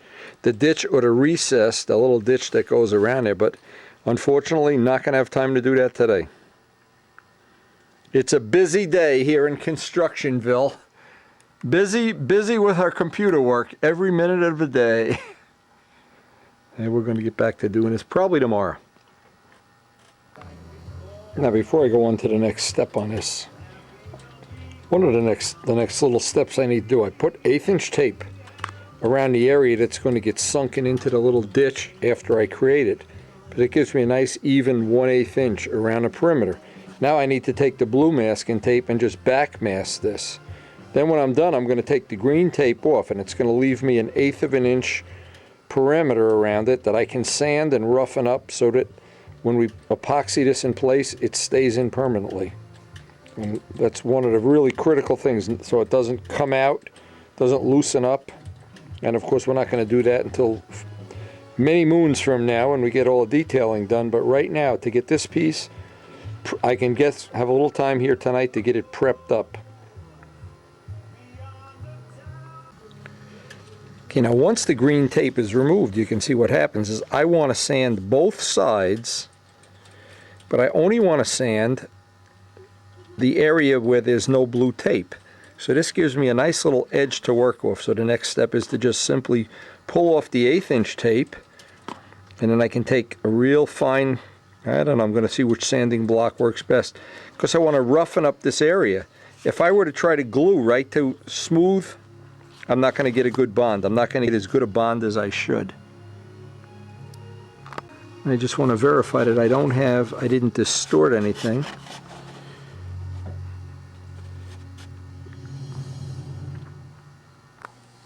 Okay, now Canopy girl, what did he do now? He took my chicken neck away? He got rid of the extra piece of skin he had on the left side of your neck, and he got rid of it. He turned me into Robert Redford. Look at that. Yeah, he did a nice job. Made you younger. He made your hair darker. Oh, I'm telling you, that John Pothier is an okay guy. I don't care what you say about him when he knows when I'm talking about him. This was great. Oh, that is I'm going nice. to tell him print. Print away, baby. So John Pothier has taken 10 years off my life, made me younger, put me at the Super Bowl. Man alive, I'm telling you. Anyway, all this tape really did is like when we cut a hinge line, this is exactly the amount I've calculated out with my Boeing computer that we need. Now what that does, that leaves this exact little line on here, the exact amount, and I want to roughen that up. Both sides I want to roughen it up, but having that tape on there gives me a nice guide. Now as I look at this, and as I take a sanding block, I want to go right up, and it's not real difficult, but if you didn't have that tape on there, this would be very difficult to do. And anytime I've tried to glue epoxy, it doesn't matter, CA, anything, whatever I've tried to do, and I've tried to do it without roughening the plastic up properly, I always had the part come loose or crack. I know even Al Raby has had some of his that he's had issues with, problems, but this gives me a nice little edge just to roughen it up, and if you slip, you don't put a big gouge in the canopy. And even though we're going to take this canopy at some point in time and wet sand it and clear it and whatever, right now we don't want to do anything that's going to make extra work for us. Doing this cockpit detail is going to be enough hours as it is. We don't need to invent ways to make it any more difficult. Now I'll do the same thing, and then of course when I'm done, I'm going to turn it over and work the inside right up to that edge. So when I'm done, that'll be roughened inside and outside, exactly 1/8 of an inch, like a picture frame around the whole perimeter. And what I found was this little tool with a little grinding tip was a lot better at getting the inside than a sanding block. I did a couple little tests to see which would be the easiest. This looks like it's going to be the easiest.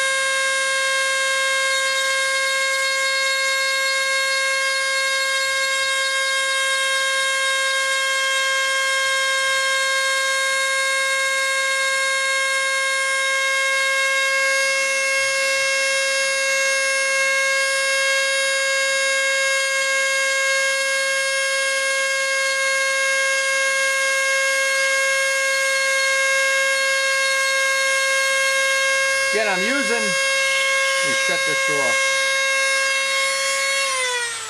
using the tape as a guide so I can see right through the cockpit, and I can get the complete perimeter of this, just an 1/8 inch perimeter of this whole thing sanded inside and out when I'm done. Now what I need to do is line up, there's the line for the bulkhead, and you can see I'm a little bit too far off. Well, to show the reason I use this tape, I can move this and get it right on the money and pull the tape down. And I want both sides to have the same clearance here, the same amount off, same forward to backward relationship. And that's why I want it to have that exact 1/8 of an inch around the whole perimeter. By the way, there's an awful lot of good tips for doing things like this on the original I-beam Spitfire, I know, and also on the Typhoon. When I have this totally in place, the place that I want, and it's relatively solid, I'm going to take the thinnest of the pens that I have.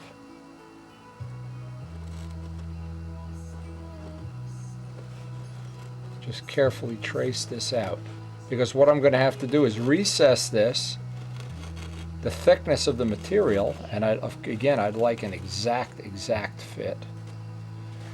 I'd like not to have to fill this up with any material or epoxy or anything. I don't have to.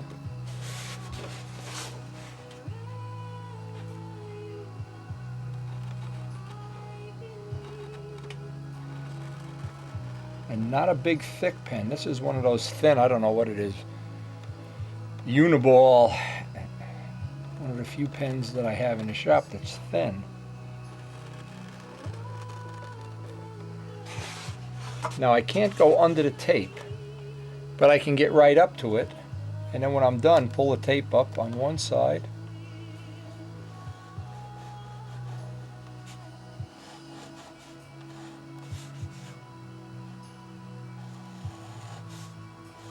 See what that little curved edge allows me to do now is really get this as accurate as possible.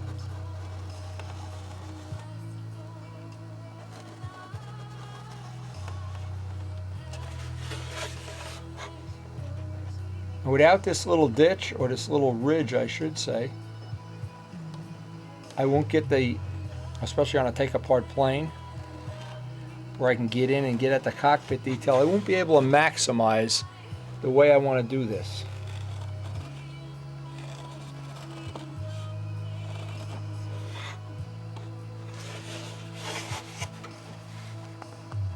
Now I need to get the line under there, but I can hold this up now and just use the cockpit.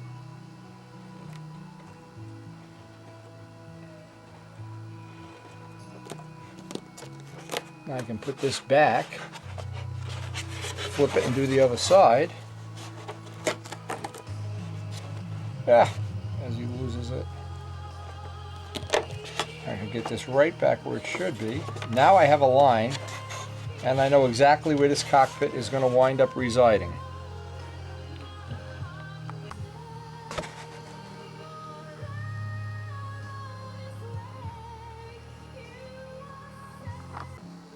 Okay, so now if I take this off, now I have the perimeter. I know exactly where that ditch is going to wind up going. I know exactly how much of this is going to come off, and I know this is the area that I'm going to make my box for the cockpit. So now we have that line on there, and I put it back on, took it off. I'm real happy with the way that worked out, and that's the best way I know of to get an accurate imprint of where the canopy is going to reside. And that way has really worked well for me over the years. Now this is where it gets a little tricky, certainly not impossible, but I want to take the thickness of this, the thickness of the canopy, and sink it down in there. Now the easiest way, certainly not the only way, but as I want to score this right on the ink line.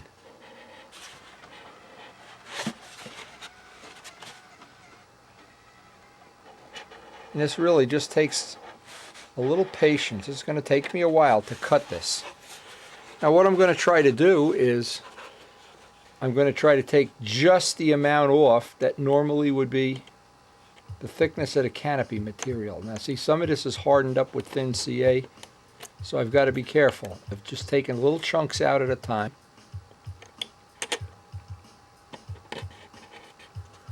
Almost exactly how you would make a furniture joint. Well, I know this has some thin CA on here, but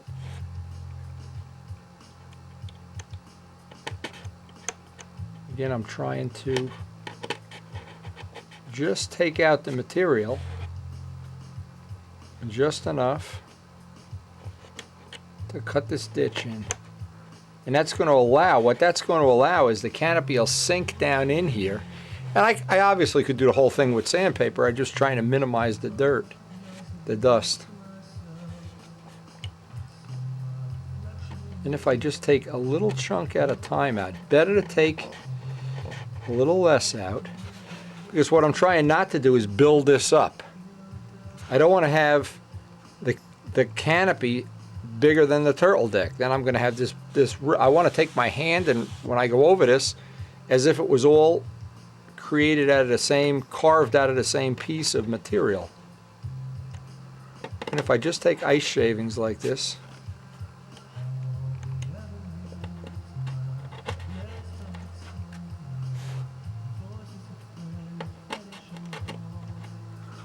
now I get the last little bit down here.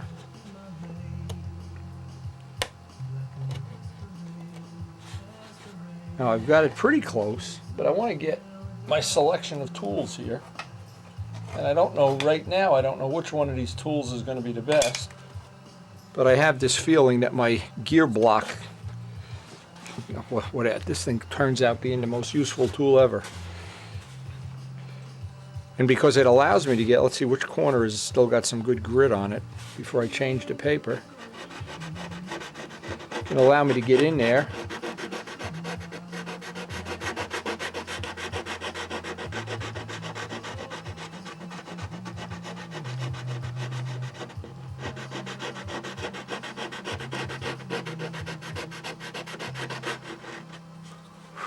Now I can feel it. I've got a little step right in there. Just about what I want. Maybe I'll put a new piece of sandpaper on this just to make this easier. And of course, this is as easy as can be with Bernie Trent sandpaper. I'm always amazed how certain tools you just fall in love with. And this little, I don't know why, this fits my hand just perfectly. I'm just amazed. And needless to say, to make it as efficient as it can be, I want to have new sandpaper on there. Because I want to cut a real nice ditch. What amounts to be a ditch that this can sink right down into. And we've gotten really good use out of the old Bernie Trent sandpaper. But this little block, and I don't know why, I don't know if it's just my lucky day, I guess. Not many days around here are my lucky day, so when I get one, all right, let's get back to this. And now I think I'll be able to get right in there. Oh yeah, now we're removing material.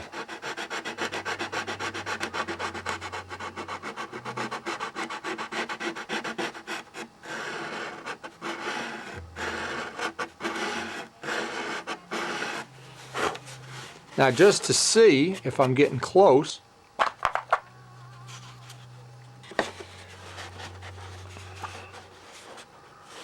and when I'm in here, I just want to feel the wood ever so slightly. I want to be just below the wood by a few thousandths, and I am. And up here, you can see I'm not below the wood. Wherever I'm sticking out. And this is one of the few places in here where I really need to get a precision fit because I don't want to change that angle. I want to be able to sand that final few thousandths of plastic right into the wood. I think I got it. Now I'll do the other side off camera and then we'll start the ditch. Now when this is done, you can actually see any spot that's still a little high where the notch doesn't go down deep enough. In fact, I can just run my finger. I can feel a couple of high spots there. And I can see in the imprint of this, I can pretty much see where I still need to take material off. And this again, this is a precision fit. This is not going to be a 5-minute thing and slap the canopy and be done. This and this ditch that's going to go around here. I don't want the ditch going through the shell. I want it going just roughly halfway through. Now this is going to be a little bit of a challenge because what I need to do is mimic the angle that this is going in. In other words, I can't cut this on an angle. I have to cut straight down. And I'm going into some areas that have thin CA on them. And I don't want to go all the way through either. Sounds difficult. Well, probably best, if you're unsure of your knife skills, practice up on an old piece of wood cutting halfway through.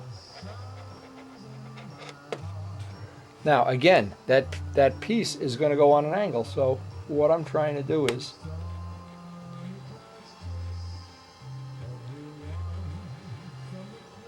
I've just moved up a few thousandths.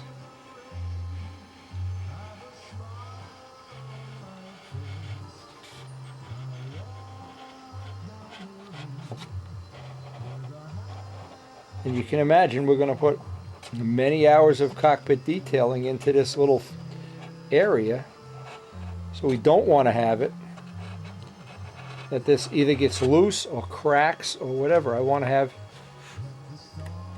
as efficient of a joint as I can get here, and see, that's what's got to come out, is that little ditch piece. Ooh, that came right out. And there's no set rule for I want to go halfway through, is what I want to do. And back in this corner is where it's going to get to be the most difficult, because I need to transition from a notch to straight down.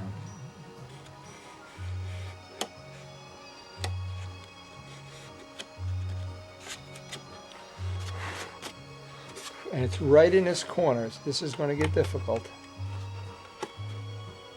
Maybe I can just do it this way.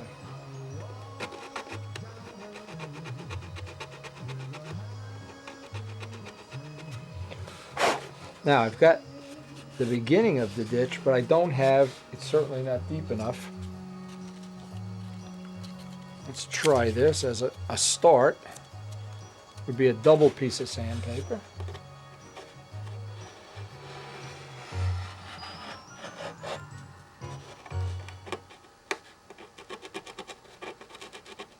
And I think this is, yeah, this is going to work okay. And I haven't gone all the way through.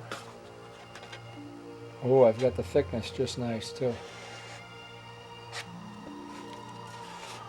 Now just to make it, because remember what I want to do is I want it to be a little bit thicker because I need to leave room for the glue.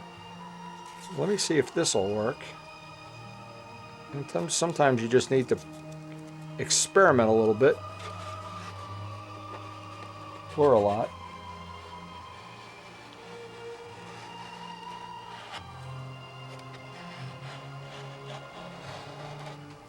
Now we're actually not going to see the final ditch. The ditch is going to be obscured by the paint that goes around the edge. But we still want to get it nice and neat if I can.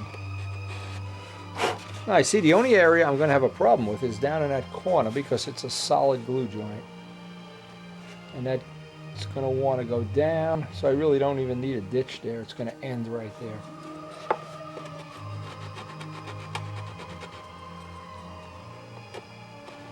Then because this is going around this edge, I need to take off a couple of swipes of sandpaper here, just to get this ditch to fit the way I want it.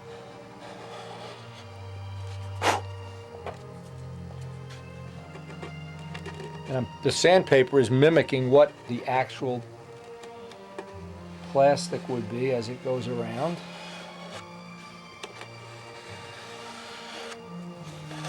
Get rid of some of this extra material here, because the outside we can always work on the outside very easily.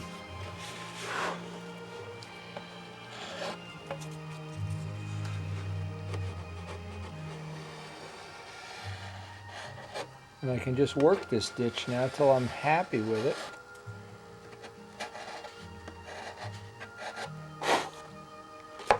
Let's just see how that drops in there. All right, that's very good. Now I'll do the other side off camera. Now it's important to understand that as the canopy comes here, this side is not a ditch. It starts being a ditch about halfway, but back here it just tapers in.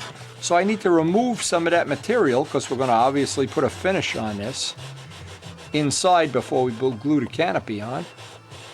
But to get this, and I don't really, not too fussy about the outer edge right now. I can dress that edge off and get it perfect later. Right now I need to get this transition right here so that the canopy doesn't get to here and have a bulge.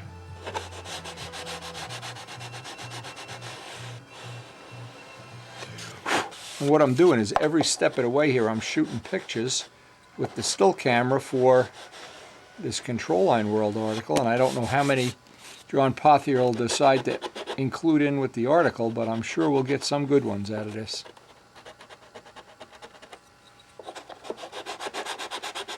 But right here, it's not a ditch. Right here, it's I'm gluing flat. Now it's turning into a ditch, and then it's transitioning right into what amounts to be the normal inside the cockpit area.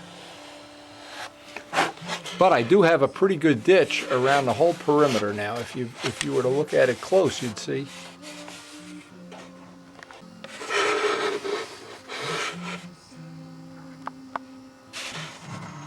And up here, it transitions in where we have thickness of the canopy here as it comes around.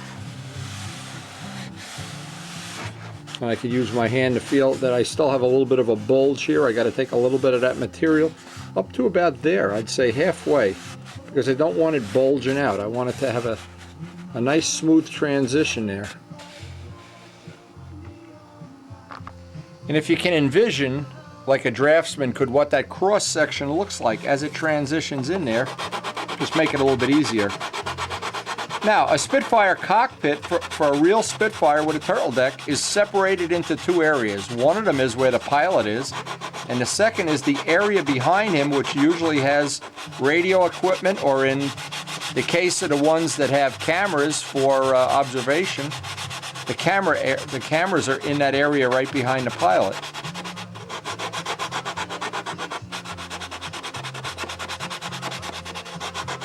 So the next thing we're going to have to figure out is exactly where this transitions from being the pilot's area to the radio area. And I could just picture if my hand was the...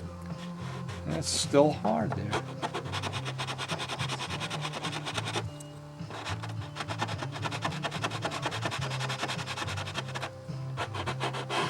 Takes time. This is just time consuming. But if there's one focal point on a plane where a viewer wants to come and evaluate the workmanship, I don't think there's any better place than just put your nose in a cockpit. And in this case, I hope we are really going to up the bar for all of the planes that we've done with cockpits over the years. Well, this day ends, and we have just about, really, I'm just as pleased as can be as how that canopy's laying on there. I just can't wait to get it to the next level where we're going to start working on some of the details. Check that ditch is the way I want it to be, but that is a good way to do it. Believe me, that is a good way to install any canopy on any model, in that little ditch. And the trick is not to go all the way through, only go about halfway through. Anyway, and we'll pick this up tomorrow. Another day, we're up before the birds, and there's a good reason. We're going to have company for the next couple of days, and I wanted to get started on laying out this cockpit area and getting the first parts of this in my mind, at least how I want to do it. And I don't get that done if I sleep late. In fact, if you notice, the birds, oh, here they come. I just caught them. The first of the birds are here this morning before breakfast. All right, but it's a good day. It's a good day to work on cockpits. It's freezing out there. I love when I beat the birds here. I wonder if they know that I getting up early to work on this model. I don't know. I don't know if they appreciate my effort. Now just keep in mind, there are several, more than several, there's probably 8 or 10 different cockpit arrangements, and we're copying the one, not the war one that has the bulletproof glass and a mirror and an antenna. We're copying the one from the later model Spitz. This is the one we're trying to replicate, and if you notice, there's two defined areas. One is the glass area behind the cockpit, and there's a bulkhead right behind where the pilot sits, and there's a defining line. There's no bulletproof glass, It's just one piece of glass, and it's a Malcolm hood, which means there's a bubble right over the pilot's head to let him have more visibility, or I guess more room to move around, because if you've ever seen a Spitfire in real life, this is pretty close quarters. Now the first thing before I even start anything, I have to define how much of this area, since I have this piece already embedded, I need to know how much of this area is going to be dedicated to this area behind the pilot, and how much actually for the pilot and the part that slides back, and how much is going to be windshield. I've got to kind of divide this area up. And we have plenty of pictures of the interior of a real Spitfire, and they change from the early ones to the late ones, of course, but some of the defining things, the yoke is always, we call this a spade handle. It's always got a certain amount of, and we can't really do scale instrumentation laying out, and it's always got some area with switches, some with knobs, radio area, and some things that, well, operate the landing gear or emergency park and brake, things like that, that we're going to try to include as many of these as we can. Now if we were doing the war model, we'd have to account for this, which we have on the I-beamer, the bulletproof glass. But in this case, the thing that's relevant to me here is we want to get, and because we've moved our flap hinge line forward, we want to account for the amount of this, and I can do it by the impression in a mold. And this back piece now, for now, is going to stay in the shell that we already have attached. That part isn't going to get cut out, and neither is the front part. But it's right in between them that we want to make our cut for the little box that's going to become the cockpit detail. Now on our model, we also have the ability, because our wing is lower, we're going to be able to make a more realistic door entry into the cockpit, which we were not able to do because the original models, the wing sat much higher in the fuselage because of not having dihedral. So we should be able to, a couple of things that we should be able to do is make a more realistic door entryway, and we can ink that in. We're probably going to do ink and shading on a lot of the model. Now the last time we worked on this, we pretty well defined, and I got that edge that I'm happy with it, and that the area that we have sanded and roughened up is going to fit right in that ditch. And of course, before we do any final attachment, I'll make sure that we have enough material around here. As an example, right here, I can feel this is still a little hard. I want to have that down. See, a lot of times what happens is you come back the next day, and after you've done something and you think it's perfect, you come back the next day and you're looking at it through a different set of eyes, and I can see right here what I've done is not sand this down enough. There's a hard spot right there. Actually, that's got to go down just a little bit. But now is a good time to do this. And here's what's really happened is this canopy now is sitting this thickness lower than when I made that line. So I have to take just out of this bottom. I've made the ditch, but I haven't accounted for the amount that's down here. So I ought to do that first thing, and then I need to lay out that radio area. I'll call it the radio area for lack of a better word. And a lot of times it's all these little details, and there are hundreds of them, that when you're all done and you just look down into the cockpit area and you say, wow, that looks great. Of several things that I've seen, that many that are outstanding. I gotta cut through a glue joint there.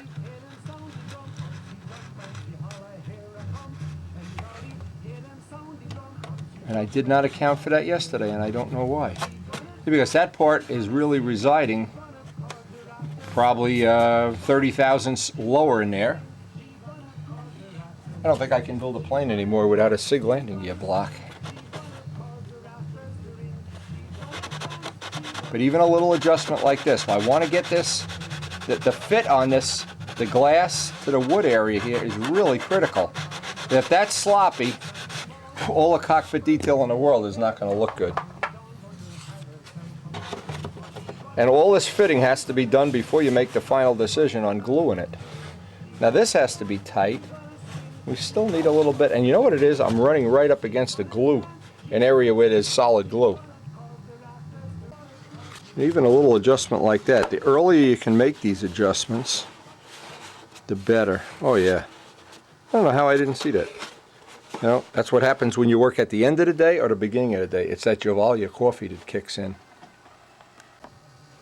Now I want to define, I want to rest this in its notch.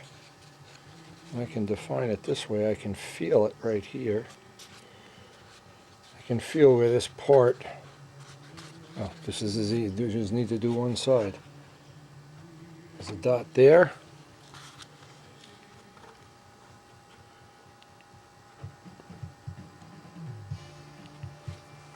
And what that's going to do now, I'm just going to mask this off. For right now, this is going to be that flat area behind the pilot that does not get cut out.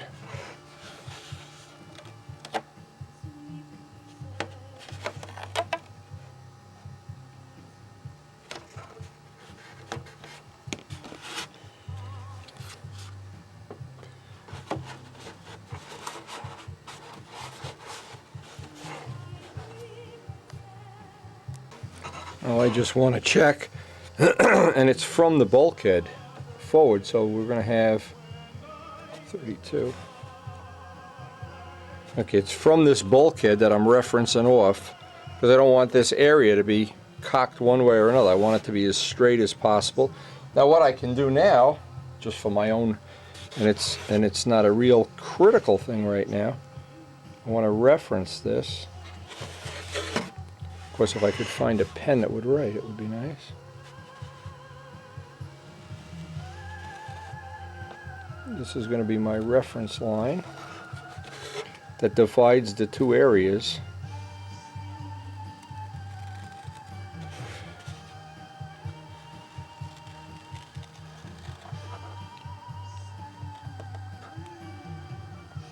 And no matter what, even if you're doing, you know, an SV11 or a Cardinal or whatever, cockpit detail adds a nice little touch. It's kind of like an old school thing. I think everybody appreciates a little cockpit detail. If you're going to not, unless you're going to paint it on. Okay, so now we have two defined areas. Now I need to define up here what's going to be the dashboard area. Now when I look at this area, I see, and of course they're very similar, I see this roughly divided in thirds. So that makes the layout just a little bit easier. So I need to get 1/3 of this as being the area up in front of the pilot. And remember, a Spitfire is a very confined cockpit area. The pilot really gets, if you can look at him close in there, he really gets squeezed in. There's no room for a salami sandwich in there anywhere. And no matter what version it is, he is pretty tight in there. There's no doubt about it. And what I've kind of looked at it this way, that back here I have pretty much 1.5 inches. And what I thought I'd do is I'd start with looking at what 1.5 inches looks like up here. And that leaves me a little bit bigger area in the center, but 1.5 inches and 1.5 inches look like it's going to make me a pretty close. Let me just put a dot on that. And now I'll do the same thing to lay it out with a piece of tape.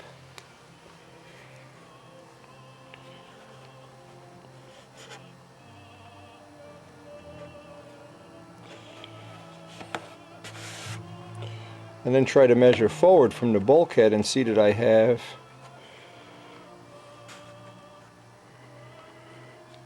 that's close and that's close. Now what I thought I'd do to start with, and this is a start, I don't know if I'm going to modify this. I don't want to get too close to where our little ditch is.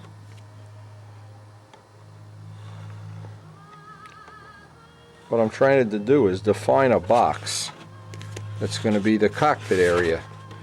Now, there's two ways I can make sure I have this symmetrical. I'm at 40. Measure up 40.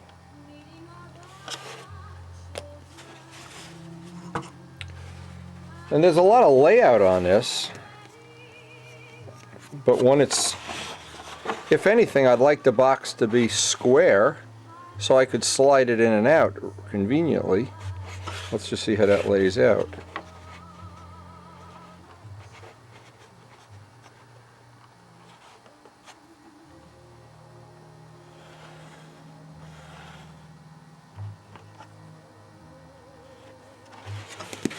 Okay, so now we've laid out what I think is going to be the box area. Now I need to make, and this is just a piece of scrap balsa wood, it isn't a real critical thing. I need to know if I lay this on the back of the wing and I'm at my horn spot, here's the high spot of the horn, and here's where it disappears. I need to connect these two dots, and I need to see that, in fact, I can put a gouge right here in the wood. Let me just put a gouge. What this is telling me is how far up from the fuselage side, here's actually the horn through the part of its rotation that matters. And we obviously leave an 1/8 of an inch of clearance here because we can't build the box down. The box is right over the horn area. I don't want the box interfering or rubbing on the push rod or on any of the couplers here.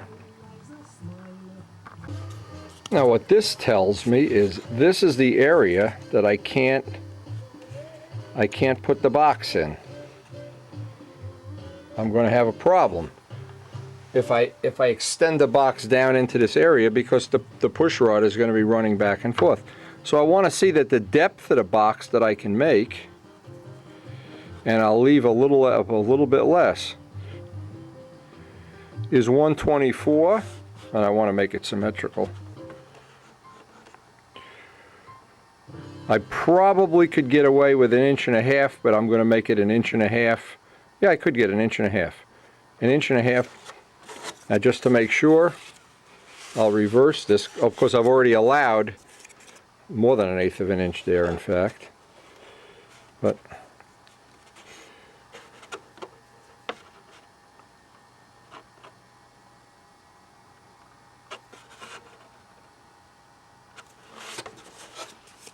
and I'll save this template for Joe. Now I know the depth of the box, and now I can get some scrap 16th wood and make up a box. Now what I haven't done, I haven't put that handle on the fuselage yet. I think how I'm going to get this nice and straight.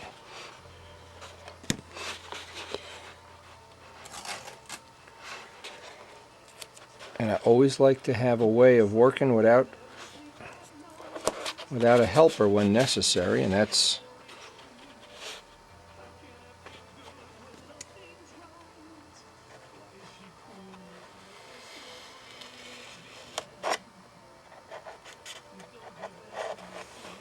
and what's important, at least what I found important, and I've looked at several of the other cockpit videos in the meantime because every one of them has something I want to steal and put on this model. And I forgot how I made a couple of the little intricate parts. And that's what's great about the videos and DVDs. Now, I should have that handle in there now, but I didn't put it in because I want to cut this piece out just to make it easy to work on, and then I'll put that handle in place. Just because once I cut this out, this is not going to be anywhere near as rigid as it is with this piece in. This is going to weaken it a whole lot. And that's now a pattern for our cockpit box. We can get some idea of what that box is going to look like. But I need to cut this piece out now just to get so I can get the box in and out. So I don't want to, but what I don't want to do is cut more than I have to. I want to cut just enough. And then in the very end, after we're painted, buffed, glass, then I'll cut maybe more of this out. I'll put some lightning holes or something in it. But now I need to transpose these lines down. Let me just see if I can do this. In fact, you know what I can do? No, can't do it that way either. I want to leave a little, I may have to take more of this out. And I think what the reason is going to be, I can take it from there, because I'm going to have to make some attachment. And the ways of attaching this, you either can tack glue it in place so you can just break it away when you want to take it out, or you can put 2 bolts. Either way is fine. I want to take some more of this material out. Just to make it more convenient to work on this.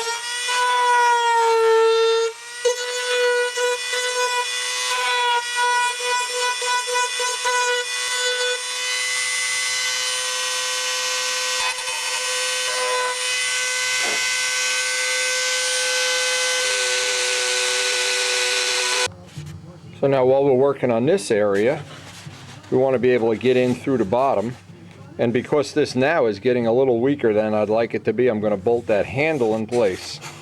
From this point on, even then, if I have to get in there for whatever reason, I'll just take it off temporarily, because once you put a big hole right in the middle of something, and that's the whole purpose of the handle, I don't want it to get to be that I'm building in a twist.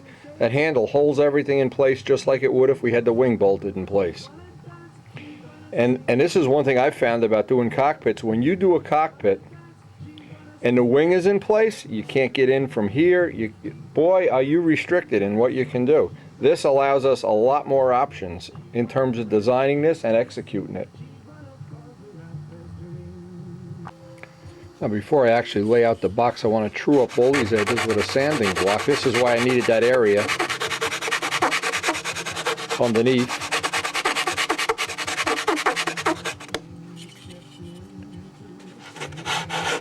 And I think from anybody that's watched any of these cockpit videos, you can sequence this up, and I think you could put a pretty nice, probably put a pretty nice cockpit even in a like a Cardinal or something. That'd be pretty cool.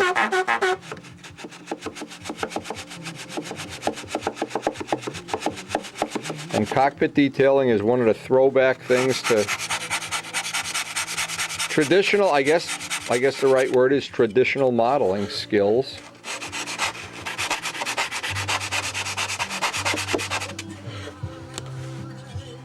We want to have that because we're going to see that edge.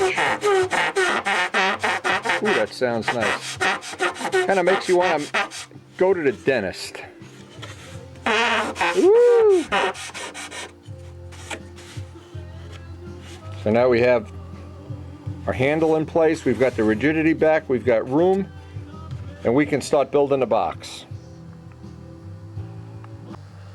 Now when I make this box, I'd like to have every angle at 90 degrees. The reason is I'd like to slip it in and be able to take it out. And so by using 16th wood up, and I'm trying to estimate if I want, I can have the grain going top to bottom. I can have it go top to bottom on those sides, side to side on this side. Make sure we're equal. Yeah, we can make 2 of those. And for sure, when I cut these out, I want to keep everything at 90 degrees. And I'll do the same thing with the front and back piece. This is all 16th balsa.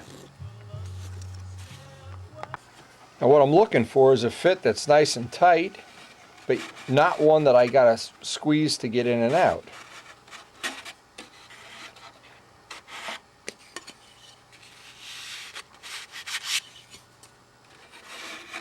I want to be able to, no, see, if I can't get it out, and I got to account for a little bit of paint maybe on this. There'll be some paint on the sides or whatever. Okay, that will go out the bottom. But if I make them tight, this is how I get easiest way to get a nice fit on this. So I need to be able to slide it through.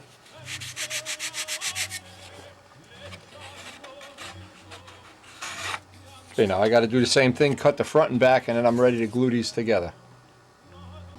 Now what I'm doing, I'm just going to pin these sides in because this is going to set my clearance. Again, because I'm trying to get a precision fit on this, and I'm trying to keep everything 90 degrees. And I want to be able to slide this box right out the bottom when I want to, and I can keep this here. These little John Pothier surgical pins that don't leave a big hole. Okay, now what I need to do is get a real accurate measurement inside here of 216. I'm gonna make up the pieces, and I'll make these a little bit oversized.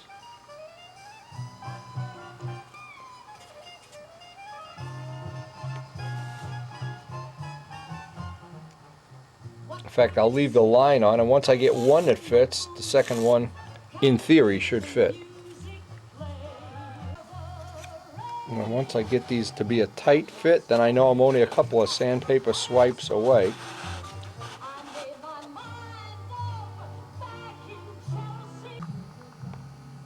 Okay, so we've got a relatively tight fit on everything.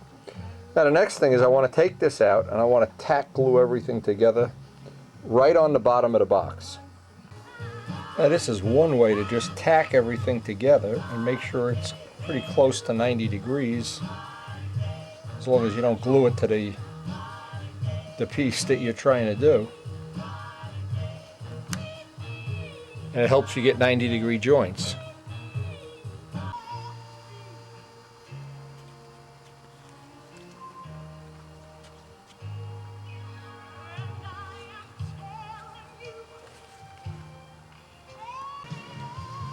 Now the trick.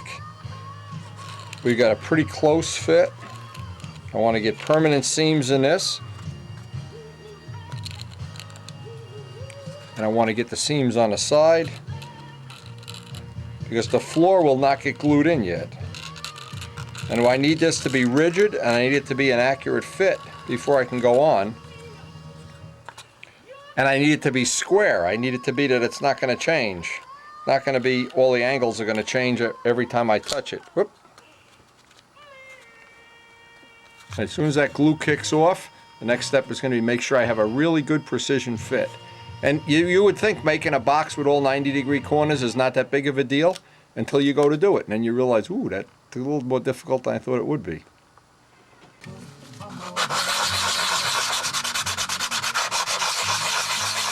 Now, believe it or not, this came out pretty close.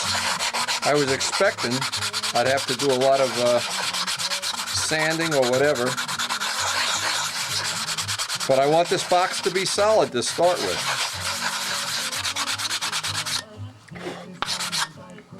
And of course, as I'm doing this, I'm trying not to forget to shoot sequential pictures of every step for Control Line World. Now that is about as tight of a press fit as I could ever have imagined.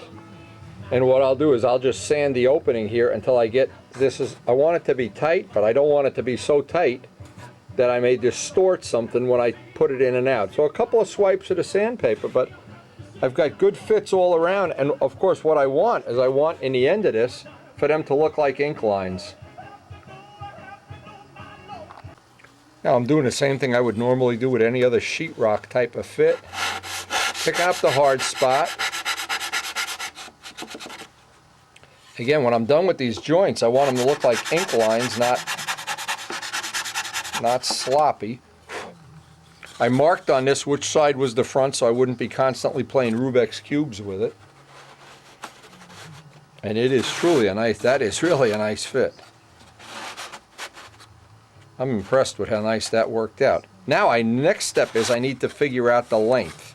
And I know what that length is, but I can double check it by just putting that template there before I actually cut this up. I don't want to have it that I missed this dimension by some amount. Now I can drop that box down in there 1 inch, 124, 124, the most that box can go down. So I can take this box out, measure up 124, and draw a line around the entire box so I have a completely parallel box that's that dimension. Now I can imagine how disappointing this would be if you went through this whole exercise and, well, you go to put the box in and then pull full up and it hits. And the way I know it's disappointing is because I've done it. And then I tried cutting a trough in it, and oh yeah, it's better to do this measurement and make a template ahead of time. And that's one of the things I think it's easy to pick up off the DVDs is not only the sequence of things, but how to make a proper template that it doesn't have to be fancy. It can be scrap wood, it can be cardboard, but how to figure out how to get some of these things nice and accurate.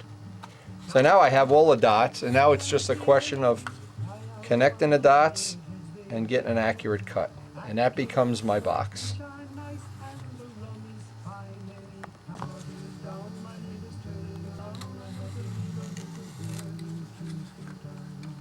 Now I've got the box that I'm going to need to detail. I've got a flat edge for the bottom, and I need to get a flat edge for the top. That's the next step. And once all these edges are 90 degrees, and once I know what's going to be the front and back, and that this is going to slide in, then I don't need the fuselage to do the detailing. And we're going to make, hopefully going to make a really nice rendition of a cockpit here. I've got marked which is the front.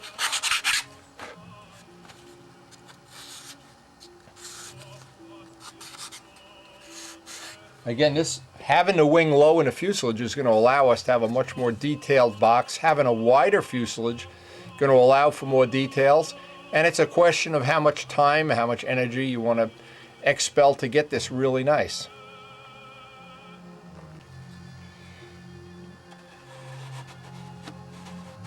Critical criteria that's going to slide right down. And at some point in time,